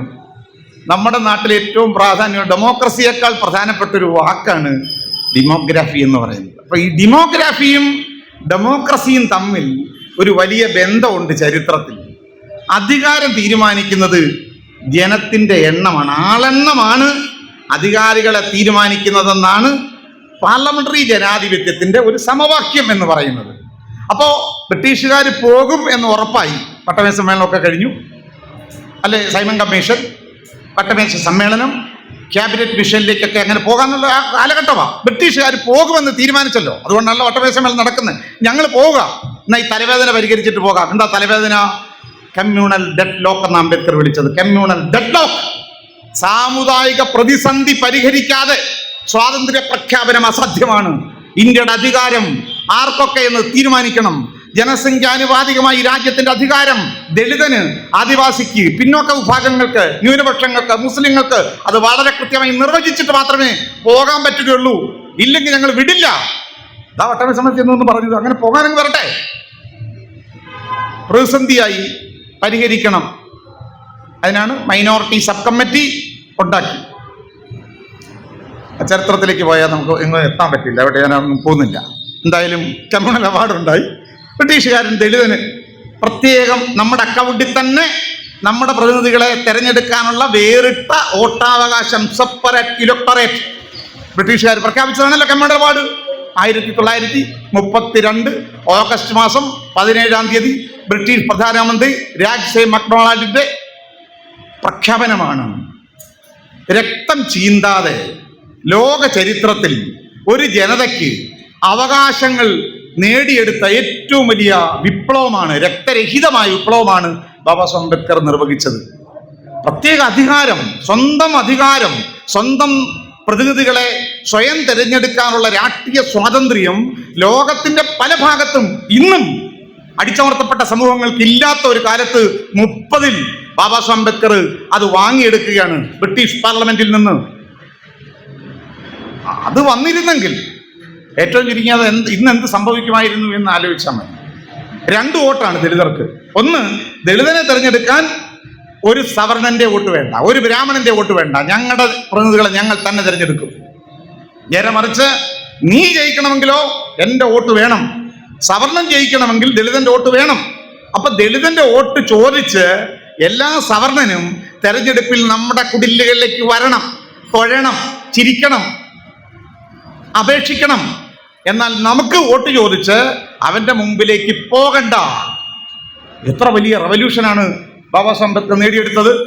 അതിനെതിരെയാണ് അവരുടെ വല്യപ്പൻ നിരാഹാരം കിടന്നത്. പൂന യർവാദ ജയിലിൽ മരണം വരെ നിരാഹാരം. അങ്ങനെ കിടന്നിട്ടാണ് അതിനെ അട്ടിമറിച്ചത്. പൂന കരാർ, ജാതി സെൻസസ് പറയുമ്പോൾ എന്തിനാ പൂന കരാർ പറയുന്നതെന്ന് ചോദിച്ചാൽ, ജാതി സെൻസസ് നടപ്പിലാക്കാതെ ദളിതരെ അധികാരത്തിന് പുറത്തു നിർത്തിക്കൊണ്ട് ഈ രാജ്യം മുന്നോട്ട് പോകുന്നത് പൂന കരാറിന്റെ ലംഘനമാണ്. ദളിതന് അർഹതപ്പെട്ട ഉദ്യോഗം, അധികാരം, ജനപ്രതിനിധി സഭകളിലെ പ്രാതിനിധ്യം ഇത് കൊടുത്തോളാം എന്ന് പറഞ്ഞുള്ള കരാറിൽ ബാബാ സാഹേബ് അംബേദ്കർ ഒപ്പുവെക്കാൻ സമ്മതിച്ചത് കൊണ്ടാണ് രാഷ്ട്രപിതാവ് ഉണ്ടായത്, ജീവിച്ചിരുന്നത്. അതാണ്. അതുകൊണ്ടാണ് പോൾ സാർ ആലങ്കാരികമായിട്ട് പറയുന്നത് 32-ന് ശേഷം ഗാന്ധിയുടെ ജീവൻ ദളിതരുടെ വരദാനമാണ്. ഒരു കടുംപിടുത്തം പിടിച്ചിരുന്നെങ്കിൽ ഒരു പക്ഷേ ബാബാ സാഹേബിന്റെ സ്ഥാനത്ത് ഗോഡ്സെ ആയിരുന്നെങ്കിലും അന്നേ അങ്ങ് തീർന്നു പോയി. അത് ബാബാ സാഹേബ് അല്ലേ, ദളിതനൊരു നന്മയുണ്ടല്ലോ. ശത്രുവിനോട് പോലും തിന്മ പ്രവർത്തിക്കാൻ അറിഞ്ഞുകൂടാത്ത ഒരു ജനതയാണ് ദളിത. അതൊരു പോരായ്മ കൂടിയാണ്. എന്താണെങ്കിലും ആ നന്മയുടെ മുകളിലായിരുന്നു അംബേദ്കർ. അതുകൊണ്ട് ബാബാ സാഹേബ് ജീവൻ കൊടുത്തു. ഇന്ത്യക്ക് ഒരു രാഷ്ട്രപിതാവിനെ ജീവിച്ചിരിക്കാൻ പറ്റി. അതാണ് കാര്യം. നമ്മുടെ വരദാനം. ഗാന്ധിയുടെ ജീവൻ ദളിതന്റെ സമ്മാനമാണ്. നമുക്ക് കമ്മ്യൂണൽ ബ്രിട്ടീഷുകാർ തന്ന പോലെ നമ്മൾ അങ്ങോട്ട് കൊടുത്തൊരു സംഗതി, അത് ത്യജിച്ചിട്ട് അവരുടെ നേതാവിന് ജീവൻ കൊടുത്തു. എന്നിട്ടോ തൊട്ടു പുറകെ ബ്രാഹ്മണന്റെ ജോലി അവൻ ചെയ്തല്ലോ. നമ്മൾ കൊടുത്ത, ബാബാ സാഹേബ് കൊടുത്ത ജീവനെയാണ് ബ്രാഹ്മണൻ എടുത്തോണ്ട് പോയത്. അത് വേറൊരു കാര്യം. അപ്പോ ഈ പ്രത്യേക നിയോജക മണ്ഡലം ഞാൻ പറയുന്നത് ഹിന്ദു എന്ന് പറയുന്ന പ്രശ്നം വരുന്ന അവിടെയാണ്. അപ്പോഴാണ് ദളിതർ ഹിന്ദു അല്ല എന്ന് പറഞ്ഞു. ഹിന്ദു അല്ല എന്ന് പറഞ്ഞാൽ ദളിതന്റെ വോട്ട് ഹിന്ദുക്കൾക്ക് കിട്ടത്തില്ലെന്ന് വന്നാൽ ഇന്ത്യയിൽ ഭൂരിപക്ഷം ഞങ്ങളെന്ന് പറയാൻ പറ്റുമോ? അതാണ് കമ്മ്യൂണൽ മജോറിറ്റി. ഇന്ത്യയുടെ ജനാധിപത്യം നേരിടുന്ന ഏറ്റവും വലിയൊരു പ്രതിസന്ധി എന്ന് പറയുന്നത് ഈ കൃത്രിമ സാമുദായിക ഭൂരിപക്ഷം എന്ന് പറയുന്ന നുണയാണ്, തട്ടിപ്പാണ്. ഇവിടെ ആരാ ഭൂരിപക്ഷം? ബ്രാഹ്മണൻ എത്രയുണ്ട്? 3% താഴെ. എല്ലാ സവർണന്മാരെയും കൂടെ ഒരു കൊട്ടയ്ക്കകത്ത് ഇട്ടാൽ 15% ഇച്ചിരി ഉള്ളൂ. മൈക്രോസ്കോപ്പിക് മൈനോറിറ്റിയാണ്. മൈക്രോസ്കോപ്പ് വെച്ച് നോക്കണം, അത്രത്തോളം കുറഞ്ഞൊരു ജനസംഖ്യ. അവന്മാരുടെ കയ്യിലാണ് ഇന്ത്യ മുഴുവൻ. അവരാണ് വിഴുങ്ങുന്നത്. അമ്പലം വിഴുങ്ങികളെ പോലെ നാട് മൊത്തം അവന്റെ കയ്യിൽ. ആരാണ് മെജോറിറ്റി? യഥാർത്ഥത്തിൽ ഇവിടുത്തെ ദളിതർ, ഇവിടുത്തെ OBC-കൾ, ഇവിടുത്തെ മൈനോറിറ്റീസ് 85. ഇത് ബാബാ സാഹേബ് അംബേദ്കർ ആദ്യം തന്നെ തിരിച്ചറിഞ്ഞ ഒരാളാണ്. ഭൂരിപക്ഷം, അതുകൊണ്ട് സാമുദായിക ഭൂരിപക്ഷം എന്ന തട്ടിപ്പ് അപകടമാണ്. ഇന്ത്യ ഭരിക്കേണ്ടത് പൊളിറ്റിക്കൽ മെജോറിറ്റി ആകണമെന്ന് അംബേദ്കർ പറഞ്ഞത്. പൊളിറ്റിക്കൽ മെജോറിറ്റി എന്ന് പറഞ്ഞാൽ ഒരു പ്രത്യയശാസ്ത്രം, ഒരു രാഷ്ട്രീയം, ജനങ്ങളുടെ മുമ്പിൽ വെക്കാൻ ഒരു അജണ്ട, രാഷ്ട്രീയമായ പദ്ധതികൾ, അതിന് ചേർന്ന് നിൽക്കുന്ന ജനങ്ങൾ തെരഞ്ഞെടുക്കുന്ന ഒരു പൊളിറ്റിക്കൽ ഡെമോക്രസി ആകണം ഇന്ത്യ ഭരിക്കേണ്ടത്. ഒരിക്കലും ഞങ്ങളാണ് ഭൂരിപക്ഷം എന്ന് പറഞ്ഞുകൊണ്ട് കെട്ടിയുണ്ടാക്കുന്ന ജാതിക്കാരുടെ കൃത്രിമമായ ഭൂരിപക്ഷമല്ല. അതാ ഹിന്ദുത്വം എന്ന് പറയുന്നത്. ഈ കൃത്രിമ ഭൂരിപക്ഷമാണ് ഹിന്ദുത്വം. ഇപ്പോ ഹിന്ദുരാഷ്ട്രം എന്നൊക്കെ പറയുന്ന ഒരു സാധനം, അത് ഏതാണ്ട് 10 വർഷക്കാലമായി, ഏതാണ്ട് 100 വർഷം മുമ്പ് നാഗപ്പൂരിൽ നിന്ന് അവർ സ്വപ്നം കണ്ടു, അവർ പ്ലാൻ ചെയ്തു. 100 കൊല്ലം കൊണ്ടുള്ള ആ സ്വപ്ന പദ്ധതി കഴിഞ്ഞ 10 വർഷം കൊണ്ട് യാഥാർത്ഥ്യമായി. ഇപ്പൊ ഏതാണ്ട് അതിന്റെ അവസാന സന്ദർഭത്തിലേക്കാണ്. ഇന്ത്യൻ ഡെമോക്രസിയുടെ കഴുത്ത് ജരിച്ച് ഭരണഘടന കുഴിച്ചു മൂടി മനുസ്മൃതി കൊണ്ട് പകരം വെച്ച് ഈ രാജ്യത്തെ പഴയ ചാതുർവർണ്ണയത്തിലേക്ക് തിരിച്ചു കൊണ്ടുപോകാൻ വേണ്ടിയുള്ള അവസാന ഘട്ട തയ്യാറെടുപ്പുകളിലാണ് ഇന്ന് രാഷ്ട്രവും ഇതിനെ നിയന്ത്രിക്കുന്ന പാർട്ടിയും, പാർട്ടിയെ നിയന്ത്രിക്കുന്ന പ്രത്യയശാസ്ത്രവും, അതിനെ നിയന്ത്രിക്കുന്ന തീവ്രവാദ പ്രസ്ഥാനവുമെല്ലാം ഇപ്പോൾ ഏർപ്പെട്ടിരിക്കുന്നത് അവിടെയാണ്. ആ മുനമ്പിൽ നിന്നുകൊണ്ടാണ് നമ്മൾ ഇപ്പോഴെങ്കിലും സെൻസസ് ചർച്ച ചെയ്യുന്നത്. ഞാൻ പറഞ്ഞു വന്നത്, ദളിതരെ ഹിന്ദുക്കളാക്കണം, എന്നാൽ ഹിന്ദു ഭൂരിപക്ഷം പറയാം. ഈ ദളിത് ജനസംഖ്യയാണല്ലോ പ്രശ്നം. ക്രിസ്ത്യാനിയെ ഹിന്ദുവാക്കാൻ പറ്റുമോ? പറ്റില്ല, അവർക്ക് വേറെ മതമുണ്ട്. മുസ്ലിമിനെ പിടിച്ച് എന്തെങ്കിലും ചെയ്യാൻ പറ്റുമോ? തീരെ പറ്റത്തില്ലല്ലോ. അതുകൊണ്ടാണല്ലോ അവനെ എങ്ങനെയും തല്ലിക്കൊല്ലാൻ ഇസ്ലാമോഫോബിയ. മുസ്ലിം എന്ന് കേട്ടാൽ അപ്പ ആത്മഹത്യ ചെയ്ത് കളയും. അത്ര ഭീകരമായ വിരുദ്ധതയാണ്. കാരണം ഇന്ത്യക്കകത്ത് ഏറ്റവും അധികം ബ്രാഹ്മണ്യത്തിന്റെ തൊണ്ടയിൽ കിടന്ന് കുഴപ്പമുണ്ടാക്കുന്ന ഒരു വിഭാഗമായി മാറിയിരിക്കുന്നു. അത് അന്താരാഷ്ട്ര സമൂഹമാണ്. ക്രൈസ്തവരും അങ്ങനെയാണ്. അപ്പൊ ക്രിസ്ത്യാനി ഒന്നും ചെയ്യാൻ പറ്റില്ല, മുസ്ലിം എന്നൊന്നും ചെയ്യാൻ പറ്റില്ല. പിന്നെ എന്തെങ്കിലും ചെയ്യാൻ പറ്റുന്നത് ആരെയാണ്? ദളിതരെയാ. എന്നാ പിന്നെ അവരെ ഹിന്ദുവാക്കാം. ഹിന്ദുവാകാൻ തയ്യാറാണോ? അല്ല. അംബേദ്കർ പറയുന്നു ഞങ്ങൾ ഹിന്ദുക്കളല്ല. പക്ഷെ ഗാന്ധി പറയുന്നു അയിത്തമല്ലേ പ്രശ്നം, അത് പരിഹരിച്ചു തരാമെന്നേ. അണ്ടച്ചബിലിറ്റിയാണ് പ്രശ്നമെങ്കിൽ അത് പരിഹരിക്കാം. അതുകൊണ്ട് നിങ്ങളെ അയിത്തം മാറ്റാം. അങ്ങനെയാണ് അമ്പലം തുറന്നത്. കേരളത്തിലടക്കം 36 വന്നിട്ട് ഇട്ടതുരുത്തിമനെ പോയതും പിന്നെ ക്ഷേത്രപ്രവേശ വിളംബരം നടത്തിയതും ഒക്കെ ഹരിജൻ എന്ന് വിളിച്ചതും ഒക്കെ ഒരു മതപരിവർത്തനമാണ്. ഹരി ഈശോയുടെ മക്കളെന്നെന്താ വിളിക്കാതെ? ദളിതരെല്ലാം ക്രിസ്ത്യാനികളായി പോയിന്. അള്ളാന്റെ മക്കളെന്നെന്താ വിളിക്കാതെ? ഗാന്ധി നമ്മളെല്ലാം മുസ്ലിമായി പോയിന്. ദൈവമക്കളെന്ന് വിളിച്ചാലോ ലോകത്തെല്ലാ ഉള്ള വിശ്വാസികളും പറഞ്ഞേനേയും അവർ ഞങ്ങളുടെ കൂടെയാണെന്ന്. ഹരി എന്ന് പറയുന്ന സവർണ ഹിന്ദു ദൈവത്തിന്റെ തന്നെ മക്കളാന്ന് പറഞ്ഞ എന്തുകൊണ്ടാ? ഹിന്ദു ആക്കിയത്. അങ്ങനെയാണ് സാധനം. എന്തായാലും സെൻസസിന്റെ പ്രശ്നം 31-ന് ശേഷം പിന്നുണ്ടാവുന്ന വികാസം എന്ന് പറയുന്നത് പിന്നെ സെൻസസ് നടന്നില്ല. ജാതി സെൻസസ് 31-ൽ തന്നെ നിർത്തി. കാരണം എന്താ? ആരുടെ കമ്പൽഷനാണത്? ജാതിയുടെ കണക്കെടുത്താൽ ജാതി ബോധം ഈ രാജ്യത്ത് അവർണ വിഭാഗങ്ങളിൽ ശക്തിപ്പെടും. അവർണ വിഭാഗങ്ങളിൽ ജാതിബോധം ഉണ്ടായാൽ സവർണ വിഭാഗങ്ങളുടെ ജാതിബോധവും അവർണ വിഭാഗങ്ങളുടെ ജാതിബോധവും 2 വൈരുദ്ധ്യബോധങ്ങളാണ്. സവർണന്റെ ജാതിബോധം എന്ന് പറയുന്നത് മറ്റുള്ളവന്റെ മുകളിൽ അടയിരിക്കാനും അവനെ അടിച്ചമർത്താനും ആധിപത്യം നിലനിർത്താനുമുള്ള ഒരു വരേണ്യ ബോധത്തിന്റെ പേരാണ് സവർണ ജാതിബോധം, ഹിന്ദുബോധം എന്ന് പറയുന്നത്. നേരെ മറിച്ച് അവർണന്റെ ജാതിബോധം എന്ന് പറയുന്നത് അവനെ അടിച്ചമർത്തിയിരിക്കുന്ന ബ്രാഹ്മണ സംവിധാനത്തെ തകർക്കാൻ വേണ്ടിയുള്ള വിപ്ലവബോധത്തിന്റെ പേരാണ് ദളിതന്റെ ജാതിബോധം, സ്വത്വബോധം എന്ന് പറയുന്നത്. അതുകൊണ്ട് ഈ ദളിത് സ്വത്വബോധം ശക്തിപ്പെട്ടാൽ ബ്രാഹ്മണിസം തകരും. ആന്റി ബ്രാഹ്മണിക് റെവല്യൂഷൻ, പൂലെ പറഞ്ഞ, പെരിയാർ പറഞ്ഞ, ബാബാ സാഹേബ് പറഞ്ഞ, മഹാത്മാ അയ്യങ്കാളി ചെയ്ത ആന്റി ബ്രാഹ്മണിക്കായിട്ടുള്ള ജാതി വിരുദ്ധ പോരാട്ട വീര ശക്തിപ്പെടും. ഇങ്ങനെയൊക്കെ പറഞ്ഞാൽ അങ്ങനെ ഒരു ബോധമുണ്ടോ എന്ന് ചോദിച്ചാൽ അത് മനസ്സിലാക്കാൻ പട്ടികജാതിക്കാരോട് ഏറ്റവും അധികം ഇപ്പൊ അവരെ കൊണ്ട് തെളിച്ച് PKS ഒക്കെ ഉണ്ടാക്കി കൊണ്ടു നടക്കുന്നത് ഇടതുപക്ഷക്കാരാണെങ്കിൽ, ഈ ഇടതുപക്ഷക്കാരനായ അവന്റെ പുറകെ PKS എന്ന് പറഞ്ഞ് നടക്കുന്ന ശോഭപ്രസാദ്മാരോട് ഞാൻ പറയുന്നത് മാനിഫെസ്റ്റോ ഒന്നുകൂടെ വായിക്കുക. കമ്മ്യൂണിസ്റ്റ് മാനിഫെസ്റ്റോ, വൈരുദ്ധ്യാത്മക ഭൗതികവാദം ഒന്നുകൂടെ വായിക്കുക. വർഗസമരമാണ്. വർഗസമരം എന്ന് പറയുന്നത് സമ്പത്തുള്ളവൻ്റെ എല്ലാം ഒരു ബോധം, അത് സമ്പത്ത് നിലനിർത്താനുള്ള ബോധം, മുതലാളിത്ത ബോധം. നേരെ മറിച്ച് സമ്പത്തില്ലാത്തവന് ഒരു ബോധമുണ്ട്. ആ ബോധത്തെയാണ് മാർക്സ് പറഞ്ഞത് പണിയെടുക്കുന്നവന്റെ ബോധം, വർഗബോധം എന്ന് പറയുന്നത്. ഈ വർഗബോധവും മുതലാളിത്തത്തിന്റെ ബോധവും ഒരേ ബോധമാണോ? അല്ല. അത് മനസ്സിലാക്കാൻ വേണ്ടി ഞാൻ പറഞ്ഞതാ. മുതലാളിത്തത്തിന്റെ ബോധം വേറൊരു ബോധമാണ്. അത് മാർക്കറ്റിന്റെ ബോധമാണ്, ആധിപത്യത്തിന്റെ ബോധമാണ്, സർവാധിപത്യത്തിന്റെ ബോധമാണ്. നേരെ മറിച്ച് തൊഴിലാളിയുടെ ബോധം രക്തപതാക തണലിൽ വിരിയും, വർഗവികാരം സിന്ദാബാദ്, സർവരാജ്യ തൊഴിലാളികളെ സംഘടിക്കുവിൻ, നഷ്ടപ്പെടാൻ ചങ്ങല മാത്രമെന്ന് പറഞ്ഞൊരു കാലത്തിന്റെ ബോധമുണ്ട്. ഈ ബോധമുള്ളവർ കൂടിയാൽ മറ്റേ ബോധമുള്ളവനെ തകർക്കാം, മുതലാളിത്തത്തെ തകർക്കാം, താഴെയിടാം, ഭരണകൂടത്തെ മറിച്ചിടാം, തൊഴിലാളി വർഗം അധികാരം പിടിക്കാം. ഇനി ഞാൻ എൻ്റെ പറയാൻ ഉദ്ദേശിച്ച കാര്യം പറയാം. വർഗ അസമത്വങ്ങളെ തകർക്കാൻ പണിയെടുക്കുന്നവന് വർഗബോധം ചരിത്രത്തിൽ ന്യായീകരിക്കപ്പെട്ടതുപോലെ ജാതി അസമത്വങ്ങളെ തകർക്കാൻ ജാതിയിൽ അടിച്ചമർത്തപ്പെട്ടവരുടെ ജാതിബോധം ശരിയാണ്. ജാതിബോധം വേണം. ആ ബോധത്തിന്റെ പേരാണ് ദളിത് സ്വത്വബോധം എന്ന് പറയുന്നത്. ആ ബോധത്തിന്റെ വികസിതമായ ഇന്ത്യൻ വിപ്ലവ രൂപമാണ്, പ്രയോഗമാണ് ബഹുജൻ ബോധം എന്ന് പറയുന്നത്. ആ ബഹുജൻ രാഷ്ട്രീയ അവബോധമാണ് ബ്രാഹ്മണ്യത്തെ അപധർമ്മിച്ച് ഇന്ത്യയിൽ ജനാധിപത്യം സ്ഥാപിക്കാൻ വേണ്ടിയുള്ള ജനാധിപത്യ വിപ്ലവത്തിന്റെ, ഡെമോക്രസിയുടെ ഏറ്റവും ഉയർന്ന ബോധം എന്ന് പറയുന്നത് ആ ബോധമാണ്. ആ ബോധത്തെ അടിസ്ഥാനമാക്കിയാണ് ബാബാസാഹേബ് അംബേദ്കർക്ക് ശേഷം മഹാനായ കൻഷിറാം 80കളിൽ 15, പിന്നെ ഇപ്പം അതിന് പറ്റിയതല്ല, 15 പിന്നെ 85 എന്ന് പറഞ്ഞത്. ഇതാണ് ഇന്ത്യ. ഈ മുകളിലിരിക്കുന്ന 15 താഴെ 85. കൻഷിറാം പറഞ്ഞത് ഓർക്കണം. സെൻസസ് പറയുന്നവർ അത് മറക്കണ്ട. ഈ പേന തിരിച്ചു വെക്കുന്ന കാലത്തെ ഇന്ത്യ രക്ഷപ്പെടുകയുള്ളൂ. ഇന്ത്യക്ക് വേണ്ടത് ഈ 15 ഒന്ന് താഴെ ഇരിക്കണം. ഈ 85 അധികാരത്തിന്റെ ഗർത്തങ്ങൾ, അധികാരത്തിന്റെ മേഖലകളിലേക്ക് വരണം.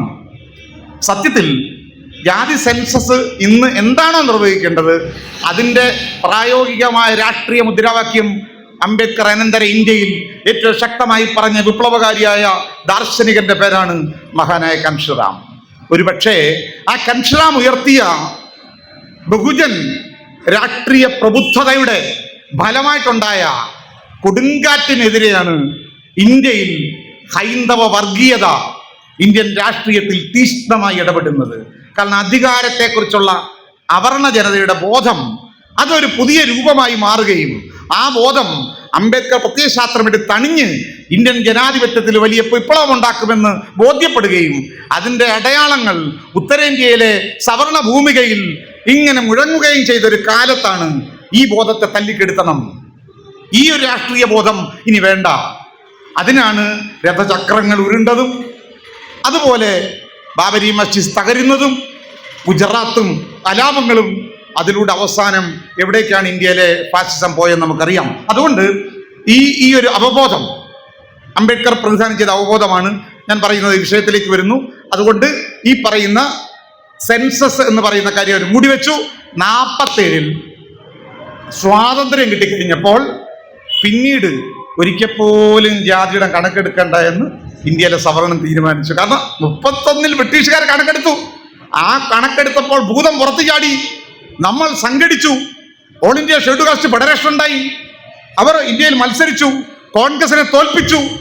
ഇന്ത്യൻ ഭരണഘടന എഴുതുന്നിടത്തോളം അതെത്തി.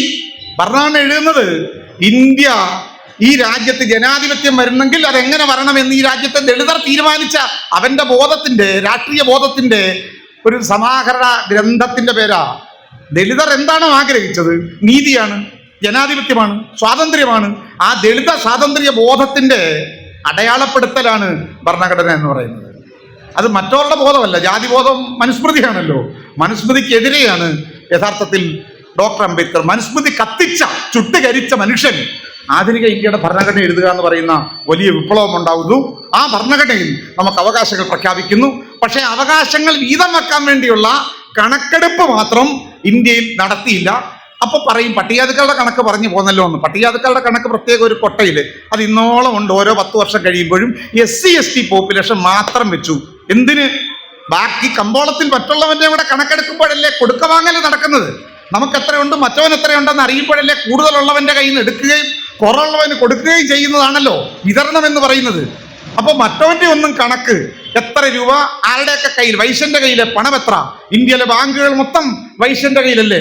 ഇപ്പോൾ ഇന്ത്യയിലെ വിമാനത്താവളങ്ങൾ ഇത് ആരുടെ കയ്യിലാണ്? അദാനിയുടെ കയ്യിലല്ലേ ഇന്ത്യയിലെ വിമാനത്താവളങ്ങൾ മുഴുവൻ? എത്ര കോടി രൂപയുടെ, എത്ര ബില്യൺ ഡോളറിന്റെ വിലയുള്ള ഈ രാജ്യത്തെ എയർപോർട്ടുകൾ മുഴുവൻ അദാനിയുടെ കയ്യിൽ. ഇന്ത്യയിലെ വൻകിട വ്യവസായങ്ങൾ മൊത്തം അംബാനിമാരുടെ കയ്യിൽ. വിഴിഞ്ഞം എയർപോർട്ട്, ഈ തുറമുഖം അടക്കമുള്ള ഫോർട്ടുകൾ അദാനിയുടെ കയ്യിൽ. അദാനി ഇവിടെ വന്നാൽ ഞങ്ങൾ ഭയങ്കര കുഴപ്പമുണ്ടാക്കും എന്ന് ആദ്യത്തെ പണ്ട് അദാനി വന്നാൽ തുറമുഖത്ത് അടുപ്പിക്കില്ല, ഫോർട്ട് ഉണ്ടാക്കാൻ സമ്മതിക്കില്ല എന്ന് പറഞ്ഞ് കലാപം ഉണ്ടാക്കി ആൾക്കാർ തിരുവനന്തപുരത്ത് നിന്ന് കെട്ടിപ്പിടിച്ച നടുക്ക് അദാനി, അപ്പുറത്ത് മോഡി, ഇപ്പുറത്ത് മുണ്ടെടുത്ത മോഡി, എല്ലാവരും ചേർന്ന് തുറമുഖവും കേരളവും അങ്ങ് കൊടുത്തു. എല്ലാ കാര്യത്തിലും ഇപ്പൊ അങ്ങനെയാണ്, കാര്യമൊക്കെയാണ്. ഇപ്പോ കാവിക്ക് ചുവപ്പാണ് കളറ്, അതാണ് പണ്ട് അങ്ങനെയാണ്. ഇപ്പൊ കാവിക്ക് ചുവപ്പാണ് കളറ്. അപ്പൊ അതുകൊണ്ട് ഇങ്ങനെ ഒരു അവസ്ഥ വന്നു. സെൻസസ് വെച്ച് അവരുടെ 47 മുതൽ എന്ത് സംഭവിച്ചു? ഞാൻ ഈ ഷോർട്ട് കട്ടാണ്. സ്വാതന്ത്ര്യം കിട്ടിയപ്പോൾ എന്ത് സംഭവിച്ചു എന്ന ചോദ്യത്തിന് ബാബാസാഹേബ് പറയുന്ന ഉത്തരവുണ്ട്. ആഫ്റ്റർ ദ പാർട്ടീഷൻ, സ്വാതന്ത്ര്യം എന്ന് പറയുന്നത് നൊമ്പരമാണല്ലോ, ആർക്കാണെന്നറിയില്ല. രാഷ്ട്രം വെട്ടിമുറിക്കപ്പെട്ടു. ഇന്ത്യയും പാകിസ്ഥാനുമായി. ഇന്ത്യൻ ജനസംഖ്യയില് ബ്രാഹ്മണന്റെ ഈ ഹിന്ദു ഭൂരിപക്ഷ ആ കണക്കുകൂട്ടലുകളെ തെറ്റിക്കാൻ വോട്ട് ചെയ്യേണ്ട വലിയൊരു ജനവിഭാഗത്തെ ഇന്ത്യയിൽ നിന്ന് പുറന്തള്ളി എന്നതാണ് സംഭവിച്ച ഒരു കാര്യം. ഹിന്ദു ഭൂരിപക്ഷം, ഹിന്ദു രാഷ്ട്രം, അതിന് തടസ്സം നിൽക്കാൻ സാധ്യതയുള്ള ആരാ? മുസ്ലിം ജനസാന്നിധ്യമാണ്. അപ്പൊ ഈ മുസ്ലിം ഭൂരിപക്ഷ ജനസാന്നിധ്യത്തെ വെട്ടിമാറ്റിയാൽ പിന്നെ ഹിന്ദുരാഷ്ട്രമാക്കാൻ എളുപ്പമാണ് എന്ന്. അതുകൊണ്ട് ഡോക്ടർ അംബേദ്കർ വിളിച്ചത് it was an amputation, political amputation. നമുക്ക് ആവശ്യമില്ലാതെ രോഗം പിടിച്ച് കളയാൻ ആഗ്രഹിക്കുന്ന ശരീരഭാഗം ഷുഗർ പിടിക്കുന്ന സന്ദർഭത്തിൽ ഡോക്ടർമാർ വിധിക്കുന്നത് ആംബ്യൂട്ടേഷൻ ആണല്ലോ. അപ്പോൾ ഒരു പൊളിറ്റിക്കൽ ആംബ്യൂട്ടേഷൻ, മുസ്ലിം രാഷ്ട്ര ശരീരത്തെ ഇന്ത്യയിൽ നിന്ന് വെട്ടിമാറ്റി ബാക്കി പിന്നെ നമ്മളെ കൈകാര്യം ചെയ്യാൻ പണ്ടേ എളുപ്പമാണെന്നുള്ളത് കൊണ്ട് അവരെ അങ്ങ് വെട്ടിക്കളഞ്ഞു. ബാക്കിയുള്ളവനെ ഇപ്പോ ചെയ്തുകൊണ്ടിരിക്കുന്നത് അതാണ്. ഇന്ത്യ ഒട്ടുക്ക് നമ്മൾ കണ്ടുകൊണ്ടിരിക്കുന്ന യു പിയിൽ ഓരോ ദിവസവും അമ്പലത്തിൽ പോയതിന്, വഴി നടന്നതിന്, ചെരുപ്പിട്ടതിന്, ബൈക്ക് ഓടിച്ചതിന് ഇതിങ്ങനെ നടന്നുകൊണ്ടിരിക്കുകയാണ്. ഈ വംശഹത്യകൾ, ഇന്ത്യയിലെ ഏറ്റവും വലിയ വംശഹത്യകൾ നേരിടുന്നത് ഒന്നാമത് ദളിതരും, രണ്ടാമത് മുസ്ലിങ്ങളും, ഇപ്പോ ഉത്തരേന്ത്യ ക്രിസ്ത്യാനികളും, ഇപ്പോ കാശൊക്കെ ഉണ്ടാക്കി ഈ പറയുന്ന RSSന്റെ കൂട്ടി നിൽക്കുന്ന ഈ സുറിയാനികളൊക്കെ കുറെ കഴിയുമ്പോൾ കൊള്ളും. അന്നേ മനസ്സിലാവുള്ളൂ എന്താണ് ഇവർ പറയുന്ന സംഗതി എന്ന്. എന്തായാലും ബാബാസാഹേബ് പറയുകയാണ്, after the partition Muslims got A nation. മുസ്ലിങ്ങൾക്ക് എന്തായാലും മുറിവേറ്റ് പോയെങ്കിലും അവർക്കൊരു രാഷ്ട്രം കിട്ടിയല്ലോ, അതിന്റെ പേരാണ് പാകിസ്ഥാൻ. ഹിന്ദുക്കൾക്കൊരു രാഷ്ട്രം കിട്ടി, അതിന്റെ പേരാണ് ഹിന്ദുസ്ഥാൻ. അതെ, ഇത് ഹിന്ദുസ്ഥാൻ എന്ന് വിളിക്കുമ്പോൾ ആരുടെയാ? നമ്മളില്ലല്ലോ. അതുകൊണ്ട് മുസ്ലിങ്ങൾക്കൊരു രാഷ്ട്രം കിട്ടി പാകിസ്ഥാൻ. വിഭജനാനന്തരം ഹിന്ദുക്കൾക്കൊരു രാഷ്ട്രം കിട്ടി, അത് Hindustan. Myself and my people got nothing. എനിക്കും എൻ്റെ ജനങ്ങൾക്ക് ഒന്നും കിട്ടിയില്ല. We got only reservation. അവന് രാഷ്ട്രം കിട്ടിയതുപോലെയാണ് ഞങ്ങൾക്ക് ഈ സംവരണം കിട്ടിയത്. അതുകൊണ്ട് സംവരണം തന്നെയാണ് നമ്മുടെ രാഷ്ട്രമെന്ന് ഞാൻ പറയും. ബാബാസാഹേബിന്റെ പാതയിൽ ചരിത്രത്തെ പഠിക്കുമ്പോൾ മുസ്ലിങ്ങൾക്ക് പാകിസ്ഥാൻ പോലെ, ഹിന്ദുക്കൾക്ക് ഇന്ത്യ പോലെ, ദളിതന് സംവരണം എന്ന് പറയുന്നത് അവന്റെ അവകാശമാണ്, ഭരണഘടനാപരമായ രാഷ്ട്ര സമാനമാണ്. രാഷ്ട്രങ്ങൾ ആക്രമിക്കപ്പെട്ടാൽ, രാഷ്ട്രത്തിന്റെ അതിർത്തികൾ മാന്തിയെടുത്താൽ അവിടെ പിന്നെ സംഭവിക്കുന്നത് കാർഗിലുകളാണ്. അവിടെ പിന്നെ സംഭവിക്കുന്നത് രാഷ്ട്രങ്ങൾ തമ്മിലുള്ള യുദ്ധങ്ങളാണ്. സംവരണത്തെ ദളിതന്റെ അവകാശമാണ്, ദളിതന്റെ അധികാരമാണ്. ദളിതൻ ഈ രാജ്യത്ത് അർഹതപ്പെട്ട ജന്മാവകാശമാണ്. അവൻ ഈ രാജ്യത്ത് പാർലമെന്റിൽ, അവന് നിയമസഭയിൽ, ഈ രാജ്യത്തെ സമ്പത്തിൽ, ഈ രാജ്യത്തെ ഭൂമിയിൽ, മറ്റെല്ലാ മണ്ഡലങ്ങളിലും അവന് കിട്ടേണ്ട അവകാശ നിർണയത്തിന്റെ പ്രശ്നമാണ് സംവരണം എന്ന് പറയുന്നത്. കേവലം ജോലിയുടെ പ്രശ്നമല്ല, ഉദ്യോഗത്തിന്റെ പ്രശ്നമല്ല. ഇന്ത്യ എന്ന് പറയുന്ന രാഷ്ട്രത്തെ നിർമ്മിച്ച കരാറാ പൂന കരാർ. ആ രാഷ്ട്രം ഉണ്ടാക്കിയത് സംവരണം എന്ന വ്യവസ്ഥയിലാണ്. സംവരണം എന്ന തത്വമാണ് സാമൂഹ്യ നീതി എന്ന് പറയുന്നത്. അത് തകർന്നാൽ രാഷ്ട്രം തകരും, ഒരു തർക്കവുമില്ല. അതുകൊണ്ട് ഇതിൽ തൊട്ട് കളിച്ചാൽ തീർച്ചയായും അത് വലിയ പ്രശ്നങ്ങൾ ഉണ്ടാക്കും. ആ പ്രശ്നമാണ് നമ്മൾ ഉയർത്തുന്നത്. അതുകൊണ്ട് തന്നെ നമ്മളെ സംബന്ധിച്ചിടത്തോളം ഇപ്പോ ഇനി ജാതി സെൻസസ് നിർണയിച്ചാൽ എന്ത് സംഭവിക്കും? ബീഹാറിൽ ജാതി സെൻസസ് നടന്നു, കേരളത്തിൽ നടക്കണ്ടെന്നാണല്ലോ പറഞ്ഞത്. നടന്നിടത്ത് എന്ത് പറ്റി? വലിയ കുഴപ്പമല്ലോ ഉണ്ടായി.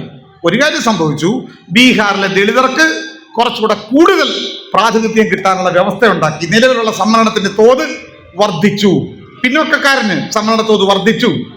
അങ്ങനെ സംവരണീയ സമൂഹങ്ങൾക്കെല്ലാം കൂടുതൽ കിട്ടാൻ അർഹതയുണ്ട് എന്ന് സെൻസസ് തെളിയിച്ചു. ബീഹാർ ഗവൺമെന്റ് തീരുമാനമെടുത്തു. ആ തീരുമാനം അടിസ്ഥാനത്തിൽ സംവരണം 50 ഒന്നും പറഞ്ഞിട്ട് കാര്യമൊന്നുമില്ല. സുപ്രീം കോടതി പറഞ്ഞിട്ട് 50 കൂടരുത്. എന്തിന്? ഇവിടെ ജനസംഖ്യ നോക്കിയല്ലേ നിർണ്ണയിക്കേണ്ടത്. 65% ബീഹാറിലെ സംവരണ തോത് വർദ്ധിപ്പിച്ചു. പാറ്റ്ന ഹൈക്കോടതി വിരട്ടി. സുപ്രീം കോടതി പോയി കേസെടുക്കുക. പക്ഷേ അവിടെ കൂടുതൽ ഉദ്യോഗം, കൂടുതൽ അധികാരം, കൂടുതൽ അവകാശം അവിടുത്തെ പിന്നോക്കക്കാർക്ക്, അതിപിന്നോക്കക്കാർക്ക് കിട്ടി. അപ്പോ കേരളത്തിൽ ഇത് നടന്നാലോ? കരയോഗ സർക്കാരുകൾ, അതിവിടെ പാലത്തുംപാടം പറഞ്ഞു കാണും അല്ലേ? ഇവിടെ കുറെ നാളായി EMS മുതൽ ഇങ്ങോട്ട് ഭരിക്കല്ലേ. പട്ടികജാതിക്കാരൻ എവിടാ? പട്ടികജാതിക്കാരുടെ സ്ഥാനം എവിടെയാണ്? മുഖ്യമന്ത്രി ഉൾപ്പെടെ സവർണ ക്രൈസ്തവർ 3 പേര് ഇപ്പൊ ക്യാബിനറ്റിലെ കണക്കാണ്. സവർണ ക്രൈസ്തവര് 3 പേര്, മുസ്ലിങ്ങൾ ക്യാബിനറ്റിൽ 2 പേര്, നായന്മാർ 9 പേര്. 9 പേര്. പിന്നോക്ക ഹിന്ദു എന്നൊക്കെ പറയുന്ന ലത്തീൻ ഒരാളുണ്ട്, ST ഉണ്ട്, SC ഇല്ല. അയ്യങ്കാരുടെ പിന്മുറക്കാരായ പട്ടികജാതിക്കാർക്ക് ഒരു മന്ത്രി വേണ്ടെന്ന് തീരുമാനിച്ച ഒരേ ഒരു കാലഘട്ടം. നമുക്ക് മന്ത്രി വേണ്ട, പിന്നെ നമുക്ക് ആര് മതി? ഉപദേശക സമിതിയിലും കാണാൻ ആരെങ്കിലും കഴിയാൻ മതി. ബഡ്ജറ്റ് വേണ്ട നമുക്ക്. 500 കോടി നമ്മുടെ ബജറ്റ് വെട്ടി അങ്ങ് കുറയ്ക്കുക. പട്ടികജാതിക്കാരൻ പട്ടിണി കിടക്കുന്ന, കഷ്ടത അനുഭവിക്കുന്ന ദളിതന്റെ വിഹിതമാണ് 500 കോടി. അത് നമ്മുടെ എടുത്തു വെട്ടി മാറ്റുക. പട്ടികജാതിക്കാരന്റെ വികസനത്തിനുള്ള 500 കോടി. എന്നിട്ടോ അയ്യപ്പ സംഗമം നടത്തി, ആഗോളം നടത്തിയിട്ട് ഈ സ്വർണ്ണ മോഷണമൊക്കെ നടത്തുക. അതിന്റെ തൊട്ടു പുറകെ അതിനുവേണ്ടിയായിരിക്കും, അത് മറയ്ക്കാനായിരിക്കും സംഗമമൊക്കെ നടത്തിയത്. പക്ഷെ മറയ്ക്കാൻ പറ്റിയില്ല. എന്നിട്ടോ 500 കോടി പിരിക്കുക ലോകത്തിന്റെ പല ഭാഗങ്ങളിൽ നിന്ന്. അപ്പോ ഇവിടുത്തെ വെള്ളാനകൾക്ക്, അമ്പലം വിഴിങ്ങുകൾക്ക്, ഇവിടുത്തെ സവർണന് അവന്റെ കയ്യിലാ മൊത്തം. ശ്രീപത്മനാഭസ്വാമി ക്ഷേത്രത്തിലെ 3 നിലവറകൾ തുറന്ന് കണക്കെടുത്തപ്പോൾ സ്വത്ത് അമിക്കസ് കൂറി പറഞ്ഞത് 1,00,000 കോടി രൂപ ഒറ്റ അമ്പലത്തിൽ, ശ്രീപത്മനാഭസ്വാമി ക്ഷേത്രത്തിൽ മാത്രം അവിടെ വെച്ചോണ്ടിരിക്കുക. ആരുടെ പൈസ? ദളിതന്റെ, ഈഴവന്റെ, ആശാരിയുടെ, മൂശാരിയുടെ, തട്ടാന്റെ, മുലക്കരം, തലക്കരം, താടിക്കരം, മീശക്കരം, 111 കരം, ഇതെല്ലാം കൂടെ പിരിച്ചുകൊണ്ട് കുഴിച്ചിട്ടതാ. അടിമ കച്ചവടം നടത്തി നമ്മുടെ പിതാക്കന്മാരെ വിറ്റതിന്റെ, വാങ്ങിയതിന്റെ, കൊന്നതിന്റെ വില അത് ഓരോ ക്ഷേത്രങ്ങളിലുണ്ട്. എന്നിട്ടാണ് അതൊന്നും പോരാഞ്ഞിട്ട് 500 കോടി. അപ്പോ സവർണന് അമ്പലത്തിലേക്ക് 500 കോടി, അയ്യപ്പന്. എന്നിട്ടോ നമ്മുടെ ആദിവാസിക്കും ദളിതനും പാവപ്പെട്ട കുഞ്ഞുങ്ങൾക്ക് ഈ ഗ്രാന്റ് കൊടുക്കാൻ. കുഞ്ഞുങ്ങൾ പ്രൈമറി സ്കൂളിൽ പഠിക്കുന്ന ദളിതരായ കുട്ടികൾക്ക്, അയ്യങ്കാളുടെ മക്കൾക്ക്, കൊച്ചുമക്കൾക്ക്, ആ പഞ്ചമിമാർക്ക് അവർക്ക് കൊടുക്കേണ്ട ആനുകൂല്യത്തിന് ഈ ഗ്രാന്റിന് പണമില്ല പോലും. അതിന് പൈസയില്ല. നമ്മൾ പാവങ്ങളാ നടത്താൻ. നേരെ മറിച്ചോ നായന്മാരുടെ കോളേജുകളിൽ കോഴ നടത്തി നിയമനം നടത്താനും അവന് ശമ്പളം കൊടുക്കാനും 11,500 കോടി രൂപ സാലറിക്ക്, 5,000 കോടി രൂപ പെൻഷന്, 10,000 കോടി രൂപ മറ്റടിസ്ഥാന വികസനത്തിന്, 30,000 കോടി രൂപ ഈ രാജ്യത്തെ സവർണന്, മേലാളന്, എയ്ഡഡ് സെക്ടറിൽ അവന് കൊടുക്കുമ്പോ എയ്ഡഡ് സെക്ടറിൽ ദളിതനുണ്ടോ? PSCക്ക് വിടാൻ തയ്യാറാണോ? ഇതൊന്നും ചോദിക്കരുത്. അതുകൊണ്ട് ഈ രീതിയിലാണ് പോകുന്നത്. ദേവസ്വം ബോർഡിന്റെ കാര്യം നിങ്ങൾക്കറിയാം. ഈ മൊത്തത്തിൽ നമ്മൾ കേരളത്തിലേക്ക് വരുമ്പോൾ ഏറ്റവും പുതിയ കണക്കനുസരിച്ച് ശരാശരി മലയാളിയുടെ ഭൂസ്വത്ത് 50 സെന്റാണ്. ശരാശരി ദളിതന്റെ കയ്യിലെ ഭൂസ്വത്ത് 3 സെന്റിൽ താഴെയാണ്. 1.5 മുതൽ 3 വരെയാണ് ദളിതന്റെ കയ്യിലെ ഭൂമി. ബാക്കി 50 സെന്റ് അവന്റെ കയ്യിൽ. കേരളത്തിൽ ഇതുപോലുള്ള കടകളുടെ കണക്കെടുത്തിട്ടുണ്ട്. ഛാത്രാധിപക്ഷത്തിന്റെ ഏറ്റവും പുതിയ കണക്ക് 7 ലക്ഷം ഷോപ്പുകൾ ഉണ്ടെന്നാണ് പറയുന്നത്. മെയിൻ ഷോപ്പുകൾ ഒരെണ്ണം പോലും പട്ടികജാതിക്കാരനില്ല. പെട്ടിക്കട പോലും പട്ടികജാതിക്കാരനില്ല. അതാണ് സത്യം. ഈ ഷോപ്പുകളിൽ പണിക്കാർ. മാളുകൾ പിന്നെ പറയണ്ടല്ലോ. മാളുകളിലിട്ട് നമ്മുടെ ശരീരങ്ങളിലുള്ള പിള്ളേരെയും നമ്മുടെ നിറമുള്ള കുട്ടികളെയും മാളുകളിലൊന്നും ഇപ്പോൾ കാണാനില്ല. എന്താണെങ്കിലും കേരളം മുഴുവൻ ഇങ്ങനെയാണ്. ഇതുകൊണ്ട് ഇത് മാറേണ്ടതുണ്ട്. അതുകൊണ്ട് സെൻസസിനെ സംബന്ധിച്ചിടത്തോളം ഒരു കാര്യം, ഇത് അധികാരത്തിന്റെ മാത്രം പ്രശ്നമല്ല. എല്ലാ മണ്ഡലങ്ങളിലും കേരളത്തിന്റെ ലാൻഡ് ആരുടെ കയ്യിലിരിക്കുന്നു? എവിടെയാണത് പോയത്? കേരളത്തിന്റെ മാർക്കറ്റുകളിൽ ദളിതരെവിടെ? ഇൻഡസ്ട്രിയിൽ ദളിതരെവിടെ? കർഷകരിൽ നമ്മളിൽപ്പെട്ട കർഷകരുണ്ടോ? വലിയ ഭരണമല്ലേ ഇത്രയും നാൾ നടത്തിയത്. കേരള മോഡൽ. അമേരിക്കയേക്കാൾ മുകളിലാണ് കേരളം എന്നാ പറയുന്നത്. കേരളം അമേരിക്കയേക്കാൾ മുകളിലാണ്. കേരള ജനത മൊത്തം സ്വർഗത്തിലാണ്. ദളിതർ മാത്രം പട്ടിണിയുടെ നരകത്തിലുമാണ്. ഇതാണ് ഈ കേരളം എന്ന് പറയുന്നത്. അതുകൊണ്ട് ഇത് മാറ്റിമറിക്കേണ്ടതുണ്ട്. അതുകൊണ്ട് കണക്ക് പുറത്തു വരണം. അത് വന്നേ പറ്റൂ. ഏത് സുകുമാരൻ നായരല്ല തീരുമാനിക്കേണ്ടത്, കേരളത്തിലെ ജനങ്ങളാണ്. അതുകൊണ്ട് ഭരണകൂടത്തോട് നമ്മൾ പറയുന്നു, കണക്കുകളെ പുറത്തു കൊണ്ടുവരണം, സെൻസസ് പുറത്തു കൊണ്ടുവരണം, പ്രാതിനിധ്യം എന്ന് പറയുന്ന കാര്യം ജനാധിപത്യത്തിൽ ഏറ്റവും പ്രധാനം അതാണ്. ഓരോ ജനതയ്ക്കും അവരുടെ ജനസംഖ്യക്കനുസരിച്ച് അധികാരവും വിഭവങ്ങളും പങ്കുവെക്കുമ്പോഴേ ജനാധിപത്യം പൂർണ്ണമാവുകയുള്ളൂ. അതാണ് സാമൂഹിക ജനാധിപത്യം എന്ന് പറയുന്നത്, അതാണ് സാമ്പത്തിക ജനാധിപത്യം എന്ന് പറയുന്നത്. ആ ജനാധിപത്യം ഏറ്റെടുക്കാൻ, ആ ജനാധിപത്യ വിപ്ലവ പോരാട്ടത്തെ ഏറ്റെടുക്കാൻ ഇന്ത്യയിലെ മറ്റു വിഭാഗം കഴിയില്ല. കാരണം ഈ രാജ്യത്ത് ഫാസിസം പോലും വന്നത് അധികാരത്തിലേക്ക് അവർ കയറിയത് കൊണ്ടാണ്. ജാതി ചിന്തയുള്ള ഈ വംശബോധമുള്ളവർ ഡൽഹിയിലെ അധികാരത്തിൽ കയറിയതിന്റെ ദുരന്തമാണ് ഈ രാജ്യം ഇന്ന് അനുഭവിക്കുന്നത്. നോട്ട് നിരോധനമാണെങ്കിലും ഈ രാജ്യത്ത് നടന്നുകൊണ്ടിരിക്കുന്ന ജനാധിപത്യ സ്ഥാപനങ്ങളെല്ലാം അറിയാമല്ലോ, ഭരണഘടനാ സ്ഥാപനങ്ങളെല്ലാം അവരുടെ കയ്യിൽ ഒതുക്കി. ഇപ്പോൾ നമ്മൾ മാറ്റം പറഞ്ഞാൽ നാളെ നമ്മളെ പുറകെ ED വരും, പിന്നെ CBI വരും, മറ്റന്നാൾ വേറെ ആരെങ്കിലും വരും. ഇത്തരം അന്വേഷണ ഏജൻസികൾ ഗവർണർമാരെ വെച്ച് വിരട്ടുക, പ്രാദേശിക ഗവൺമെന്റുകളുടെ ഫെഡറൽ സംവിധാനത്തെ തകർക്കുക, സുപ്രീം കോടതിക്ക് മൂക്കുകയറിടുക, വിധി പറഞ്ഞാൽ ജഡ്ജിമാരെ കൊല്ലുക, വിപ്ലവം പറഞ്ഞ് അഥവാ ജനങ്ങൾക്ക് വേണ്ടി ശബ്ദിച്ചാൽ അവസാനം ആരെയെങ്കിലും വിട്ട് ചെരിപ്പറിയുക. അതാണ് ഇപ്പൊ സംഭവിച്ചിരിക്കുന്നത്. വിരട്ടലാണിത്. അത് ഗവായി പറഞ്ഞിട്ടുണ്ട്, ഈ വിരട്ടൊന്നും ഇങ്ങോട്ട് വേണ്ട, കാരണം അംബേദ്കറുടെ ചോരയാണ്, വിരട്ടൊന്നും അധികം വേണ്ട എന്ന് ഗവായി പറഞ്ഞിട്ടുണ്ട്. പക്ഷേ അതൊരു താക്കീതാണ്. ഇനിയും മുന്നോട്ട് പോയാൽ നവംബറിൽ ഒഴിയുന്നതിന് മുമ്പെങ്ങാണം വോട്ട് കൊള്ളയടക്കം. ബീഹാറിൽ സെൻസസ് നടന്നു. ആ നടന്ന സെൻസസിന്റെ അടിസ്ഥാനത്തിൽ പിന്നോക്കക്കാരന് ഒരു പുതിയ ബോധം ഉണ്ടായാലോ, ആ ബോധം വോട്ടായി മാറുന്നത് തടയാനാണ് 68 ലക്ഷം ആൾക്കാരെ വെട്ടിക്കളഞ്ഞത്. വോട്ട് കൊള്ള, ക്വിക്ക് വെരിഫിക്കേഷൻ, SIR ഇവിടെ വരുമെന്നാണ് പറയുന്നത്. എന്ത് SIR? ഭരണഘടനാ വിരുദ്ധമാണ്. അതുകൊണ്ട് ഇന്ത്യൻ ഡെമോക്രസിയെ പ്രൊട്ടക്ട് ചെയ്യണം. നമ്മൾ സെൻസസ് പറയുന്നത് ഒരു സമുദായം എന്ന നിലയ്ക്ക് ദളിതരുടെ കാര്യം മാത്രം പരിഹരിക്കാനല്ല. ഇന്ത്യ എന്ന് പറയുന്ന രാഷ്ട്രം നിലനിൽക്കണം. ഈ രാജ്യത്ത് ജനാധിപത്യം യാഥാർത്ഥ്യമാകണം. ഭരണഘടനയുടെ രാഷ്ട്രീയം അത് ഇന്ത്യയിൽ ഏറ്റെടുക്കണം.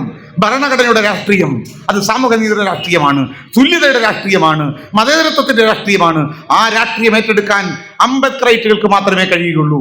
ഇന്ത്യയിലെ ദളിത് ജനവിഭാഗങ്ങൾ അംബേദ്കറൈറ്റുകൾ ആ പ്രത്യയശാസ്ത്രം മുന്നോട്ട് വെച്ചുകൊണ്ട് ഇന്ത്യയുടെ ജനാധിപത്യ പ്രക്രിയയിൽ മുന്നോട്ട് വരികയും ആ മുന്നേറ്റത്തിന്റെ ഭാഗമായി ഇന്ത്യയിലെ ബഹുജനങ്ങളെ നയിക്കുന്ന ഒരു പുതിയ ജനാധിപത്യ രാഷ്ട്രീയത്തിലേക്കുള്ള ഉണർത്തുപാട്ടായി നമുക്ക് ഇത്തരം സെമിനാറുകൾ മാറേണ്ടതുണ്ട്. പ്രാതിനിധ്യം എന്ന് പറയുന്നത് അർത്ഥപൂർണമാകാൻ ഞാൻ അവിടെ പറഞ്ഞ ലാസ്റ്റ് പോയിന്റ് അതാണ്. റെപ്രസെന്റേഷൻ നമ്മുടെ അവസാനത്തെ ഒരു ആഗ്രഹമാണ്. നമ്മുടെ ഈ പ്രമേയവും അതാണ്. പക്ഷേ ഓർണമെന്റൽ റെപ്രസെന്റേഷൻ കൊണ്ട് കാര്യമില്ല. സ്വർണം ഇടേണ്ടതിന് പകരം മൂക്കുവണ്ട വിടുന്നത് പോലെ 14 പണ്ടങ്ങൾ കേരള നിയമസഭയിൽ ഉണ്ട്. 16 പേരുണ്ട് ഇല്ലേ? പിന്നെ 130-ലധികം പേര് പാർലമെന്റിലും ഉണ്ട്. കമാന്നൊരക്ഷരം പറയാൻ ദളിതന്റെ പ്രശ്നം വരുമ്പോ മറ്റുള്ളവരെല്ലാം അവന്റെ പ്രശ്നം വരുമ്പോ നെഞ്ചു വിരിച്ച് നിൽക്കുന്നു. അവൻ കൊടുങ്കാറ്റടിക്കുന്നു, പാർലമെന്റിനെ ഇളക്കി മറിക്കുന്നു. ദളിതന്റെ അവകാശം പിച്ച് ചീത്തുമ്പോൾ ഇന്ത്യൻ പാർലമെന്റ് എഴുന്നേറ്റ് നിൽക്കാൻ അംബേദ്കറുടെ ചോരയുള്ള ഒരുത്തം പോലും പാർലമെന്റ് ഇല്ല എന്ന് പറയുന്നത് വലിയ ദുരന്തമാണ്. മഹാനായ ബാബാ സാഹേബ് അംബേദ്കറുടെയും മഹാത്മാ അയ്യങ്കാളിയുടെയും ഒക്കെ ആ ജീവിതം യഥാർത്ഥത്തിൽ വൃഥാവിലാക്കുന്ന ചില ആൾക്കാർ പാർലമെന്റിൽ, നിയമസഭയിൽ. അത് പോരാ, നട്ടലുള്ളവരവിടെ പോകണം. അതിന് പാർട്ടി തമ്പരാക്കന്മാർ പറയുന്നത് കേൾക്കാതെ അതിനോട് നോ പറയാൻ കഴിയുന്ന നട്ടലുള്ള അഭിമാനമുള്ള ഒരു തലമുറ അധികാര തലങ്ങളിലേക്ക് വരണം. ഇപ്പോഴത്തെ സംവരണ സീറ്റുകളിലൂടെ അങ്ങനെ വരുമോ എന്ന് ചോദിച്ചാൽ നമുക്ക് ഉറപ്പില്ല. അതുകൊണ്ട് ഭരണഘടന എഴുതി സമ്മാനിച്ചിട്ട് അവസാനം ഇന്ത്യൻ പാർലമെന്റിലേക്ക് നടന്ന ആദ്യ തെരഞ്ഞെടുപ്പിൽ ഇന്ത്യൻ ഭരണഘടന എഴുതിയ മനുഷ്യൻ മത്സരിക്കാൻ നിന്നപ്പോൾ അദ്ദേഹത്തെ തോൽപ്പിച്ചൊരു സംവിധാനത്തിന്റെ പേരാണ് ഈ സംവരണ മണ്ഡലം എന്ന് പറയുന്നത്. 51-ലും 53-ലും മഹാനായ ബാബാ സാഹേബ് അംബേദ്കർ തോറ്റു. ഈ സംവിധാനം കൂടി ഇളക്കി മാറ്റണം. അതുകൊണ്ട് ബാബാ സാഹേബ് വേദനയോടെ പറഞ്ഞൊരു കാര്യമുണ്ട്. ഓൾ ഇന്ത്യ ഷെഡ്യൂൾഡ് കാസ്റ്റ് ഫെഡറേഷന്റെ അവസാന സമ്മേളനത്തിൽ 1955 ഓഗസ്റ്റ് മാസം 27-ാം തീയതി ബാബാ സാഹേബ് പറഞ്ഞു, separate electorate or reservation of seats must not be restored. ഈ പ്രത്യേക നിയോജക മണ്ഡലമൊക്കെ ഇനി തിരിച്ചു കൊണ്ടുവരിക എന്ന് പറയുന്ന കാര്യമൊന്നും നടക്കത്തില്ല. It would enough to have plural member constituencies 2 or 3 with cumulative voting effect. ഒരു മണ്ഡലത്തിൽ നിന്ന് ഒന്നിലധികം അംഗങ്ങളെ പാർലമെന്റിലേക്ക് തെരഞ്ഞെടുക്കാൻ കഴിയുന്ന ബഹു അംഗ മണ്ഡലങ്ങളെ കുറിച്ച് ആലോചിക്കണം. ബാബാ സാഹേബ് പറയാണ്. അതുകൊണ്ട് ഇവിടുന്ന് ഒരു നായര് പാർലമെന്റിലേക്ക് ഹരിപ്പാട്ടുന്ന് ഒരു നായര് പോയാൽ ഇതേ മണ്ഡലത്തിൽ ദളിതർക്ക് ഒരു 30% വോട്ടുണ്ടെങ്കിൽ ഒരു ദളിതനും കൂടി നിയമസഭയിൽ പോകാൻ തെറ്റില്ല. ജനാധിപത്യത്തിൽ അങ്ങനെ ചില വഴികളുണ്ട്. ഇത് മറ്റാരുമല്ല പറഞ്ഞേ, ഭരണഘടന എഴുതിയ ബാബാ സാഹേബ് പറഞ്ഞേ, പ്ലൂറൽ മെമ്പർ കോൺസ്റ്റിറ്റ്യുവൻസീസ് വിത്ത് ക്യൂമുലേറ്റീവ് വോട്ടിംഗ്. ഇനി ഹരിപ്പാട് മണ്ഡലത്തിൽ ഒരു ദളിതൻ സ്ഥാനാർത്ഥിയായിട്ട് നിൽക്കുന്നു. ഹരിപ്പാട്ടിലെ ദളിതരുടെ മാത്രം വോട്ട് കിട്ടിയാൽ ഒരു പക്ഷേ കള്ളും പിന്നെ മറ്റു കാര്യങ്ങളും എല്ലാം തീരുമാനിച്ച് പട്ടികജാതിക്കാരന്റെ പോലും വോട്ട് പട്ടികജാതിക്കാരന്റെ സ്ഥാനാർത്ഥിക്ക് കിട്ടാൻ പറ്റുകയില്ല. അതെല്ലാം കൊണ്ടുപോകാനുള്ള പണിയുണ്ടല്ലോ. അപ്പൊ ഹരിപ്പാട്ടെ ഈ മണ്ഡലത്തിൽ മാവേലിക്കര എന്ന പാർലമെന്റ് മണ്ഡലത്തിൽ അംബേദ്കറായിട്ടായി മത്സരിക്കുന്ന ഒരുത്തന് ജയിക്കാൻ ഈ മണ്ഡലത്തിൽ തന്നെ വോട്ടുകൾ എണ്ണണ്ട.